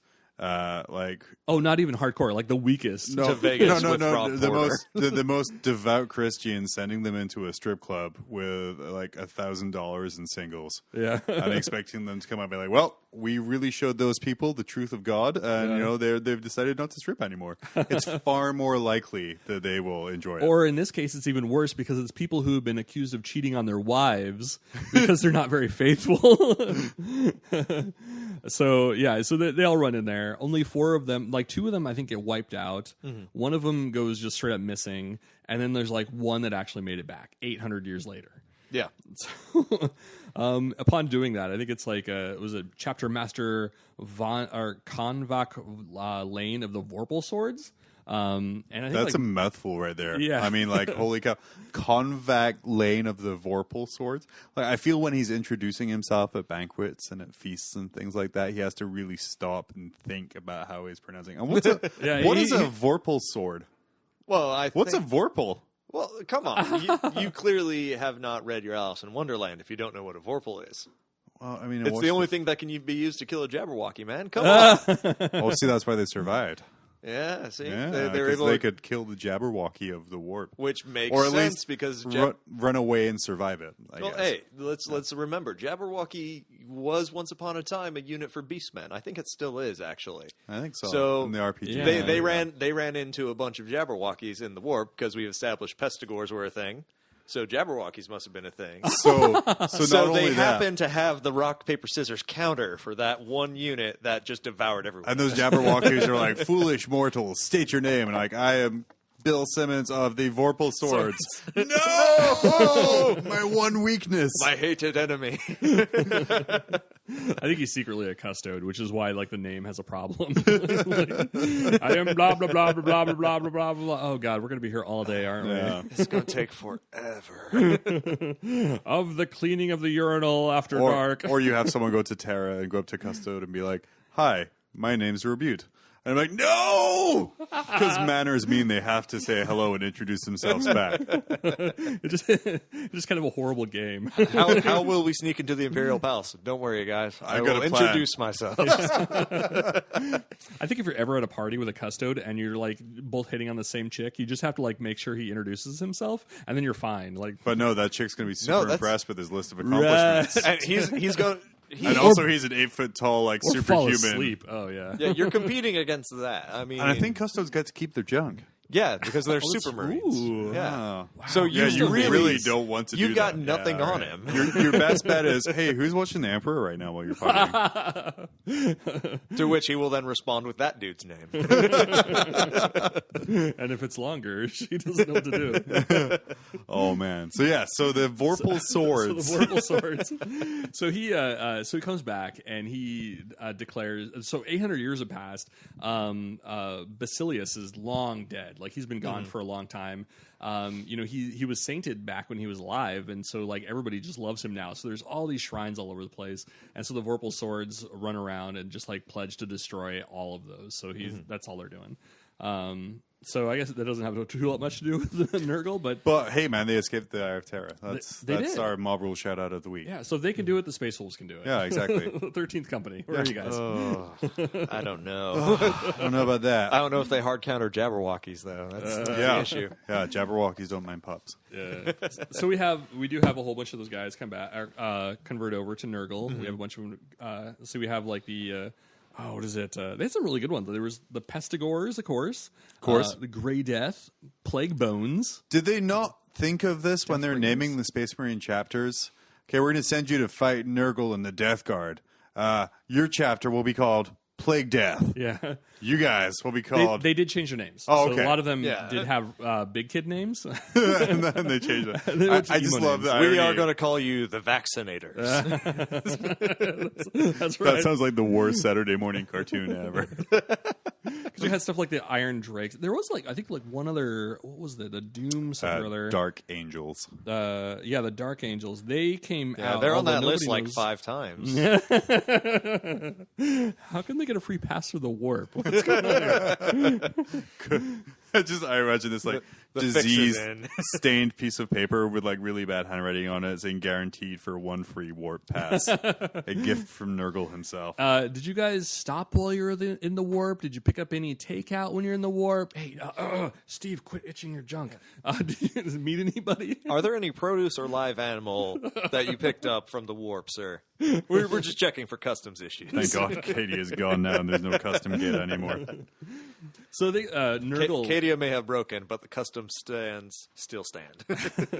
So some of the cool things about Nurgle, I think that I kind of enjoyed was going back to that idea that that Death Guard are, and I didn't realize that there was much of a difference between the Death Guard proper and then Nurgle proper. But yeah, I guess you do have that more self-loathing kind of aspect, whereas Nurgle itself is actually very pleasant and they're always happy and dancing and I love the characterization of Nurgle. I almost when I was doing my research for this, I almost wanted to come here today and be like, guys, screw Death Guard, we're just talking about Nurgle. Oh yeah, it's just this big fat happy guy. It's like, hey guys, let's go party. I'm having a fun time. Oh, no, part of me fell off. Oh, that's all right. We're going to call him Jeff. Jeff the Nurgling. Come on. I also love not to be confused with the Custode. how they talk about the great unclean ones, the greater demons of Nurgle, are just little mini Nurgles. So, I equate it to kind of Austin Powers and Mini-Me, or Dr. Evil and Mini-Me. I think that's really cool because when you see, all the other demon... the greater demons and whatnot, they all look all varied, all the bloodthirsters have similar features, but none of them look identical. You hear about the great unclean ones, all of them just are pieces of Nurgle that have fallen off over the millennia. And something I didn't realize that kind of speaks to that is they always talk about Father Papa Nurgle and Father Nurgle and stuff like that, but that's not just neckbeard talk. Yeah, no, that is literally it is a family. Everyone is welcome. He takes a lot of pride in the accomplishments of his his beings. Well, it's a lot of hard work. If any of you at home have the old Realms of Chaos books, run and grab them right now. I'll wait. No, we're not. Okay, fine. We can insert the pause later. But there's a whole section just talking about how Nurgle drafts his brew of plagues and whatnot and feeds them to an Eldar god of life and vitality. That is rad. That knocked my shit out. Yeah, that's so cool. So in the Garden of Nurgle, which is the realm that Nurgle lives in the Chaos. I'm going to do a funny bonus. It was in a dark town. There was a dark house in the dark. No, that's a UK reference. Dark elf. Yeah. Okay. Don't worry, John. I gotcha. So in his massive room, he has this big cauldron, which is kind of being described as having enough space in it to hold all the water in every planet in the universe. Oh wow. And he's just throwing random shit in to kind of make a play. He is the happiest Iron Chef ever. Oh, yeah. He's like Kung Fu Panda's dad making noodles. He's all kinds of happy there. The secret ingredient is AIDS. And then in the corner, he has the love of his life, who's the Eldar god of life. Who he kidnapped. Who he kidnapped to lock in a corner, Isha. And then because she's immune to all plagues, and she's the god of healing. Oh, so, the god which of is a healing. nice, like, So yeah. yeah. So he gives her all the plagues and sees how long it takes for her to heal, and he's like, "Oh, that's pretty good, yeah." And then he goes and he releases sends it it on out. the world. Yeah, and meanwhile, she like writes little notes and like sneaks them out, and that's how humans and other living beings learn how to cure those diseases. Yeah, she's creating. So she vaccines, clearly so. lost the zombie rot one. Like that one never got to us. Yeah, 'cause yeah. that's Thanks a lot. yeah. God, Appreciate that. God, Your- freaking Eldar. Eldari penmanship sucks. OP Eldar again. OP at it. Eldar runes. Yeah, like Nurgle is super, super rad. Yeah, he's one of the more fun and like characterful ones, and I think the Death Guard are really cool just because they are so not what you expect out of Nurgle. Like even the beasts of Nurgles are like these bounding, happy, like almost dog-like things. They just want to come up to you and like give you kisses. And, But sadly, kisses give you AIDS. yeah, but their kisses give you AIDS, and the slime trail gives you AIDS, and just being on the same planet as them, you probably have AIDS. And like This is great. It's like Team America. yeah, like after reading it, it's kind of like a hippie parade, like with tambourines and hey, yeah, and like- they've got all the gosh. bells Yeah. and everything. Yeah. and like Nobody's I washing. don't get that from the model range. Like I see the great Really? unclean I one, and think I'm like, the old models. They Yeah, had yeah. that. But I think like the new the current models. The new models look like they're kind of harkening back a little bit, right. But Yeah. yeah, the current ones not so much. Yeah, no, the current ones are a little rough to look at. Like the Nurglings they're really on horrible. bases, those are very much Those are what Papa Nurgle is all about. Yeah, 'Cause yeah, those yeah. guys just look hilarious. And some of the, like the Forge World Great Unclean one, that dude's a little fun because he has a detail where like Nurglings are actually like popping out of his flesh and whatnot. So yeah, there's a man. few good ones. The Plague Yeah. Bearers though are a little, Yeah. they're a little bad. That's a great. Nah.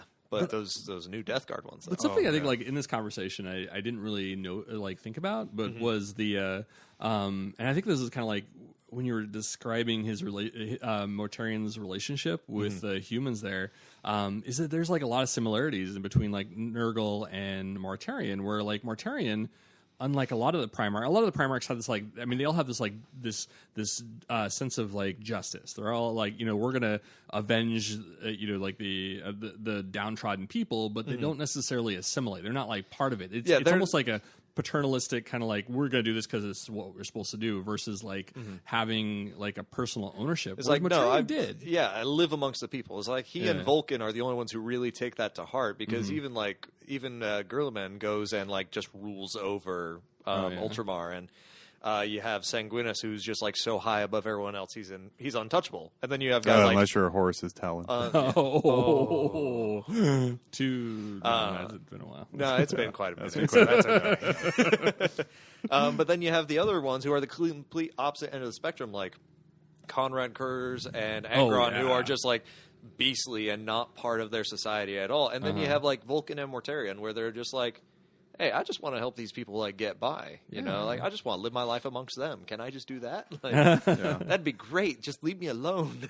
So there's that similarity between like Papa Nurgle. Yeah, so- he's just looking after his own. So I want to touch real quickly on one of the favorite things. I said earlier, it made me really want to get a Fallen army.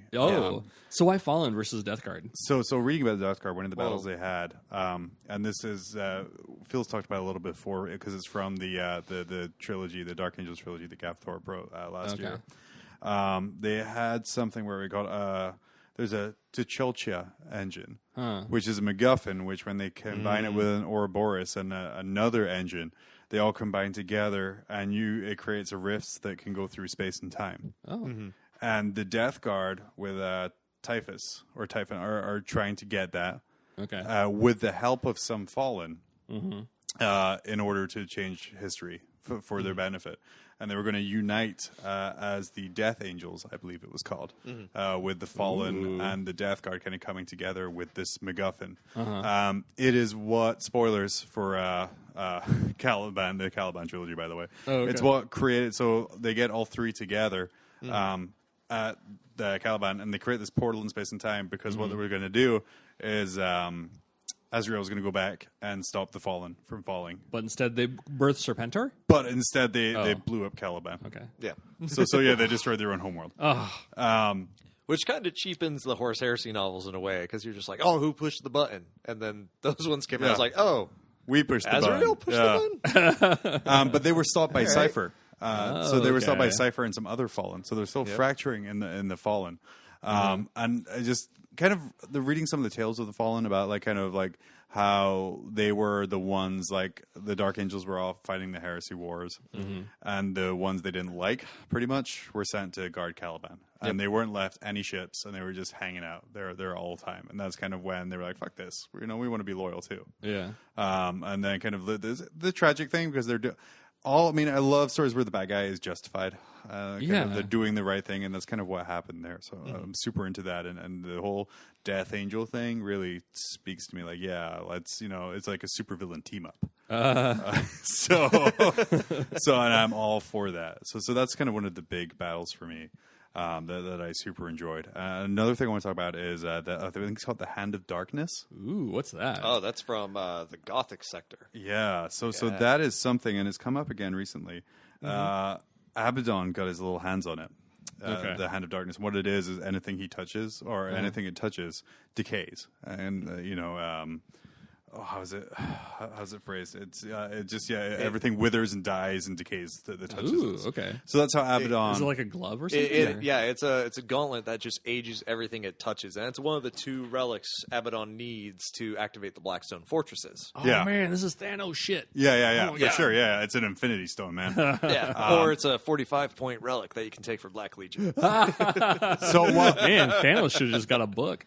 So he goes and kind of he steals a Blackstone fortress for that, but in order to succeed in the 13th Black Crusade, he gives it to Mortarion. Okay. So Mortarion currently is in possession of that one. What he did with that glove is he made a whole bunch of different plagues, which we see in Gathering Storm 3, where he infects all the different planets to kind of keep Girly Man in the Ultramar system. So did they? That story was that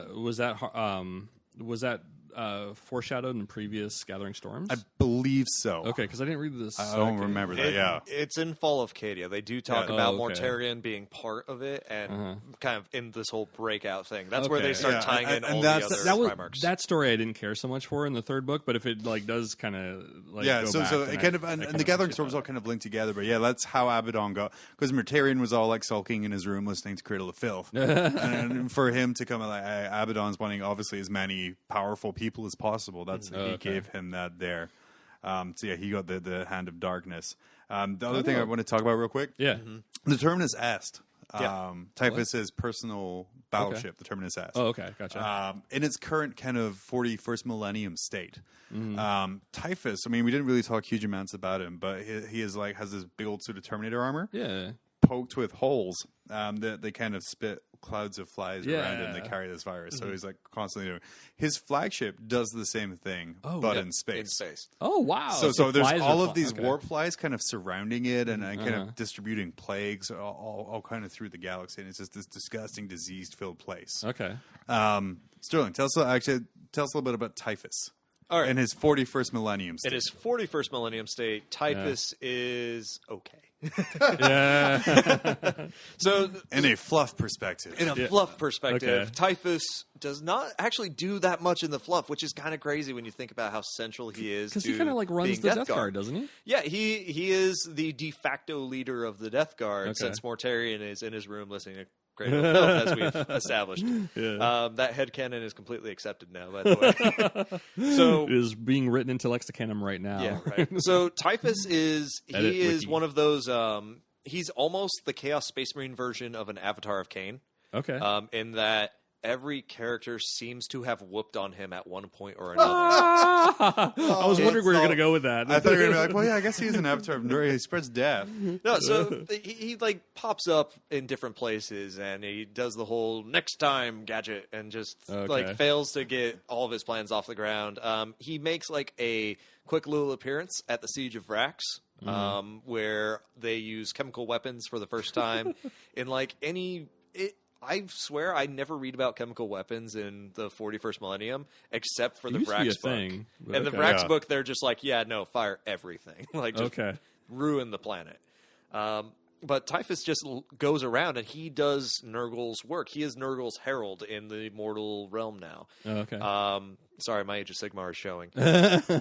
Which realm? The Imperial realm. So he goes around, and his whole purpose in life is to spread the Destroyer virus, to spread this hive that he has inside himself, because he's now indistinguishable from it. It and him are the same thing. I read that he made Planetfall by himself and killed 26 billion people. Yep. Shit. Yeah. God, he's like he is a walking virus bomb now. Man, he's like a Portuguese blanket. He's Here like, you go, native people. he's like that girl you meet at the bar at 3 a.m. He's like by herself and the lights go on. Yubba. So he just runs around just spreading disease and pestilence, and that's really all there is to him, which is kind of a bummer, because in his heresy edition, he has like this really, really rich story and like really strong motivations, because he is a psyker. Okay. But he is a closet psyker. He never lets Mortarion know that he is a psyker until the moment that he has butchered all the navigators and is like, I can lead us through the warp. Okay. Oh, how can you do that? Wow. I'm a psyker, so 3, 2, 1, go. And that's pretty much all I have to say there. But he's So, by the way, I have a badge too. I just been wanting to tell you this. I can receive you. So he's one of the first Death Guard that fall under chaos, because he has been repressing the knowledge that he is a psyker to everyone. And the Death Guard don't have a librarius, so no one finds him out about this. Oh, okay. He's just, he's a dude in Terminator armor who happens to keep surviving again and again and again and gets to a position of power. So he spends his entire life before the heresy paranoid as hell that one day Mortarion's going to turn around and pull out his custom-made plasma pistol, the Lantern, and just light him up. Okay. And so he exists in this just realm of fear until he's able to get everyone to agree to this whole, let's go into the warp now, all the navigators are dead, we'll make the beeline for Terra, and we'll be there when everyone else shows up. And, oh, by the way, you're all going to be in excruciating pain for the next 2 weeks until your Primarch father gives up your souls to Nurgle. Yeah. So at what point? At one point, I think Mortarion, he fights some psyker chick.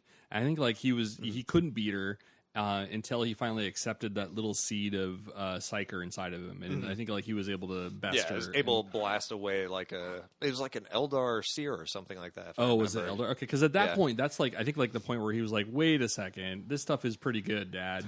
Screw you. I feel like we should be allowed this. Yeah, and he kind of dedicates himself to that warp learning. duster just Dude, Coke is great. I'm going to use this all the time. Or maybe it was angel dust. Yeah. So one thing I want to hit on, and I think this is something that the other fluff monkeys out there will greatly enjoy, because I love when stuff like this just comes into When a fruition. plan comes together. Nurgle's holy number is 7. Right. So every single thing about the Death Guard has always been 7. Yeah.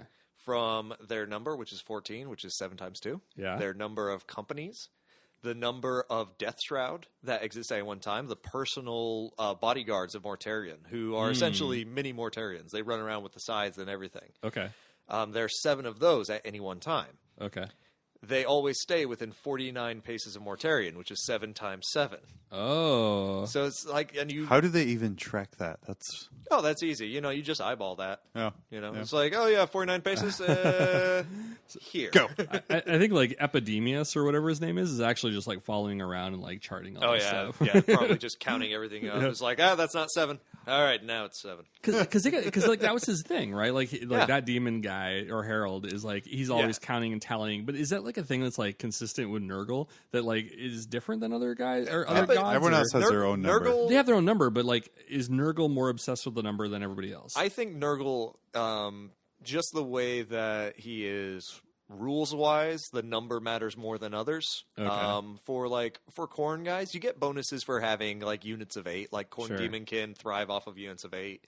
Their big blood tithe bonus is when you spend 8 of them, you get Bloodthirster. I guess I'm asking more in a story. In a story sense, not really, because as far as the stories go, a lot of the numbers and the what am I thinking? The instruments of chaos and things like that. Yeah, those really come in the stories and in the fluffs, because that's where you get your So going back to Siege of Vrax, that's where you get your chaos rituals and whatnot from. Okay. So 7x7x7 people were sacrificed on Vrax to ascend somebody to be a Nurgle demon prince. Okay. Mortarion stands 7 paces away from his death shroud, lops all their heads off, and births the first Nurgle Death Guard demon prince in Flight of the Eisenstein. It's like there's a lot of symbolism with all those 7s going around, and just bells and whistles, and well, actually just bells, because Nurgle's whole thing is bells. A whistle. Yeah, well, I'm sure they do whistle. You count with like phlegm. It's really hard. Which one's the god of whistles? We don't talk about him. It's just Peter. No, we don't talk about him. Okay. One last thing about Typhus. I want to say there was another battle where they talk about he infected a planet, the planet of, where's the name here? Legeta. They got a disease that forced them to sing a hymn to the Lord of Decay eternally. Like, they had to sing this song to Nurgle. That's sweet. That's a nice little gift to Papa Nurgle. Yeah. See, Kern doesn't do stuff like that. That's just Corn's like, stack the murder, skulls death, up and kill. we call it good. Yeah. You know, 8 foot high. Kilburn man. that's right. His public art. He's got his public art thing. 8 foot high, 8x8. Make it work. That's kind of nice to know that we have like 2 gods that are into the arts. Yeah. One's a I thought performance they're all artist, into and the it. other's Well, so a Slanesh sculptor. is definitely into the arts. Oh, that's I mean, true. if you think about it. It's like Slanesh, I feel, would be wearing the mirror box around the genitals. So another one there. Yeah, and Zinch with this whole crystalline architecture thing, like that could be pretty. Okay. I mean, So we have an architect. We have. So what we're saying, Ted, is you need to start playing Chaos more. You need to become one of us. You're not a true artist until you play Chaos. Gosh, I mean, I have a Death Guard army, a small Death Guard army, but I'm starting to think that, like, I mean, as a 2D artist, I really should be playing Kern because he's got the sculpting thing going on, which is more of a visual arts versus performance arts. Just make sure you do a collection of 8.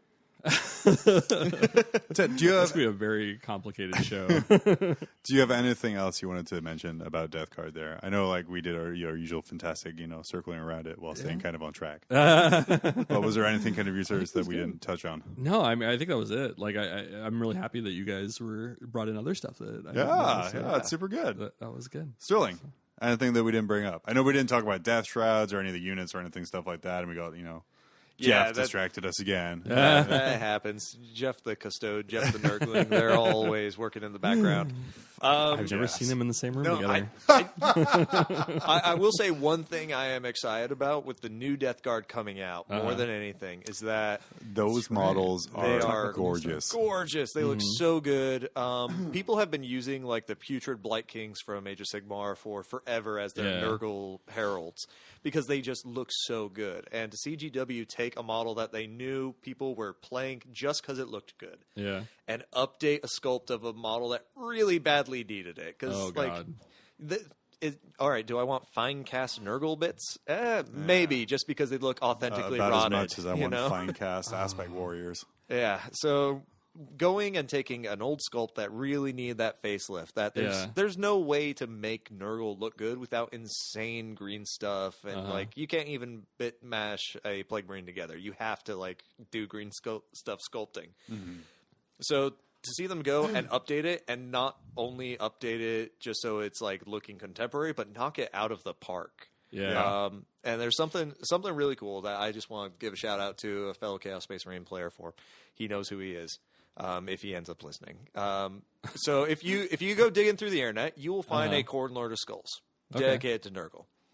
You will see that his axe is chopped out in the middle in like a nice little V pattern. I think I've seen with this one. 3 saw blades off of Death Dread. Look at the Man Reaper, who is the new HQ choice. He has the exact same axe. So not only is GW1 like listening to the community when it comes to these awesome models they put out. Hey, if it looks that good and they're willing to take it, and like now there's actually it's been shown in new photos they put out of the new Death Guard army that there will now be an option for a Nurgle super heavy who has that same style axe.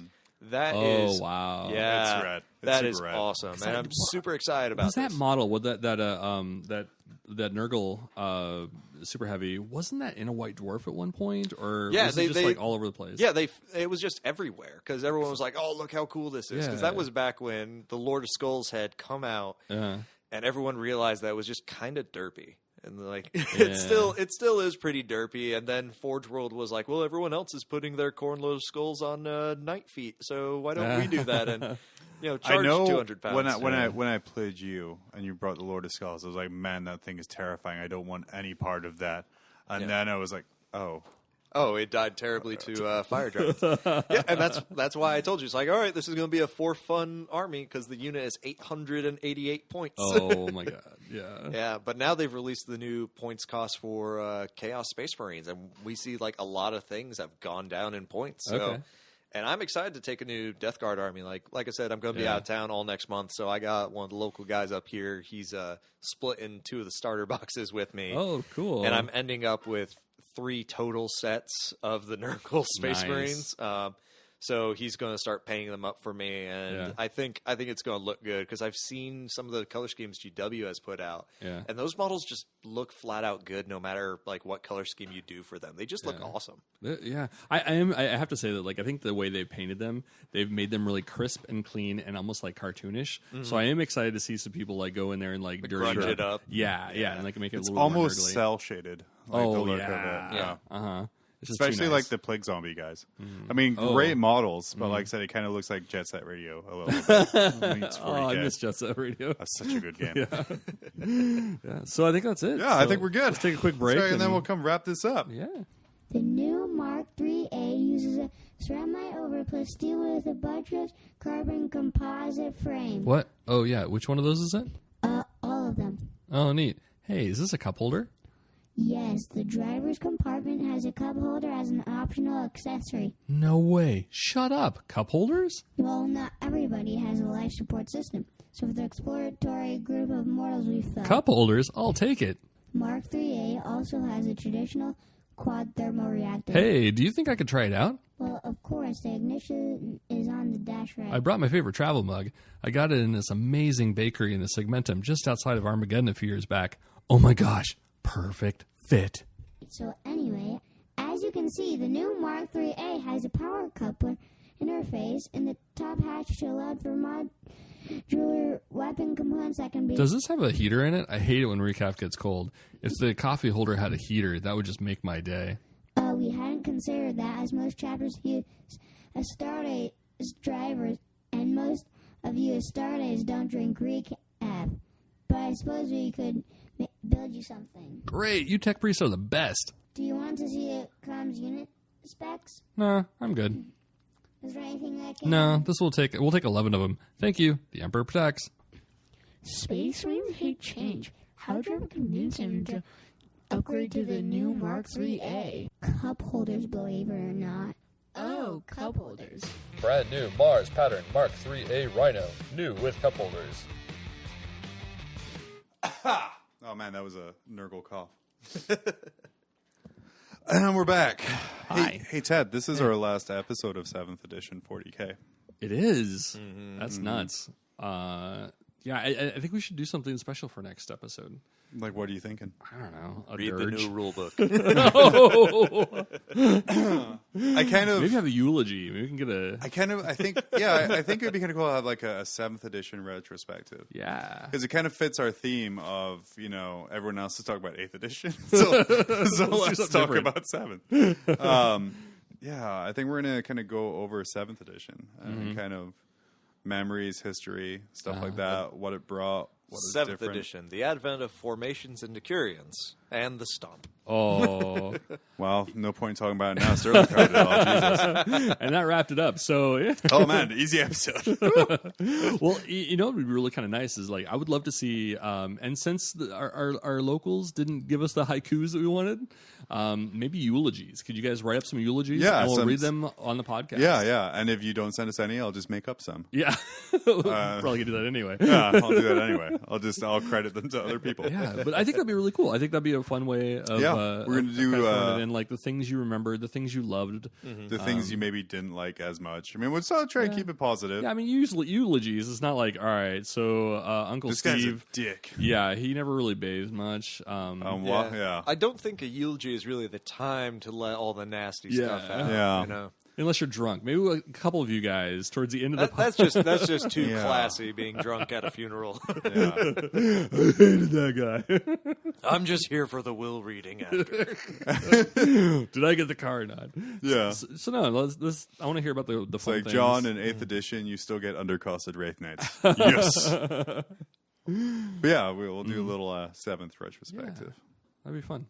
I think so. Well, Sterling, thank you for coming in. Hey, it's always nice to come in. Waka waka. Waka, waka, Gotta waka. go get some Plan B in the morning. This will be the one time the wife listens to it. Oh. This is one of our cleaner episodes. It's I know. talking about Nurgle. I know. I know, and I the just irony of us, like, just shot it all to hell. I dropped like one C-bomb, and then that was that. And even then, I fell out of place doing it. It's weird. Well, Nurgle's very happy, so. That's true. It was kind of like, remember that time we had Joe on and we had to call him Dick? Yeah. Like we had a hard time. Like we had a hard time coming up with dick jokes for that. Yeah.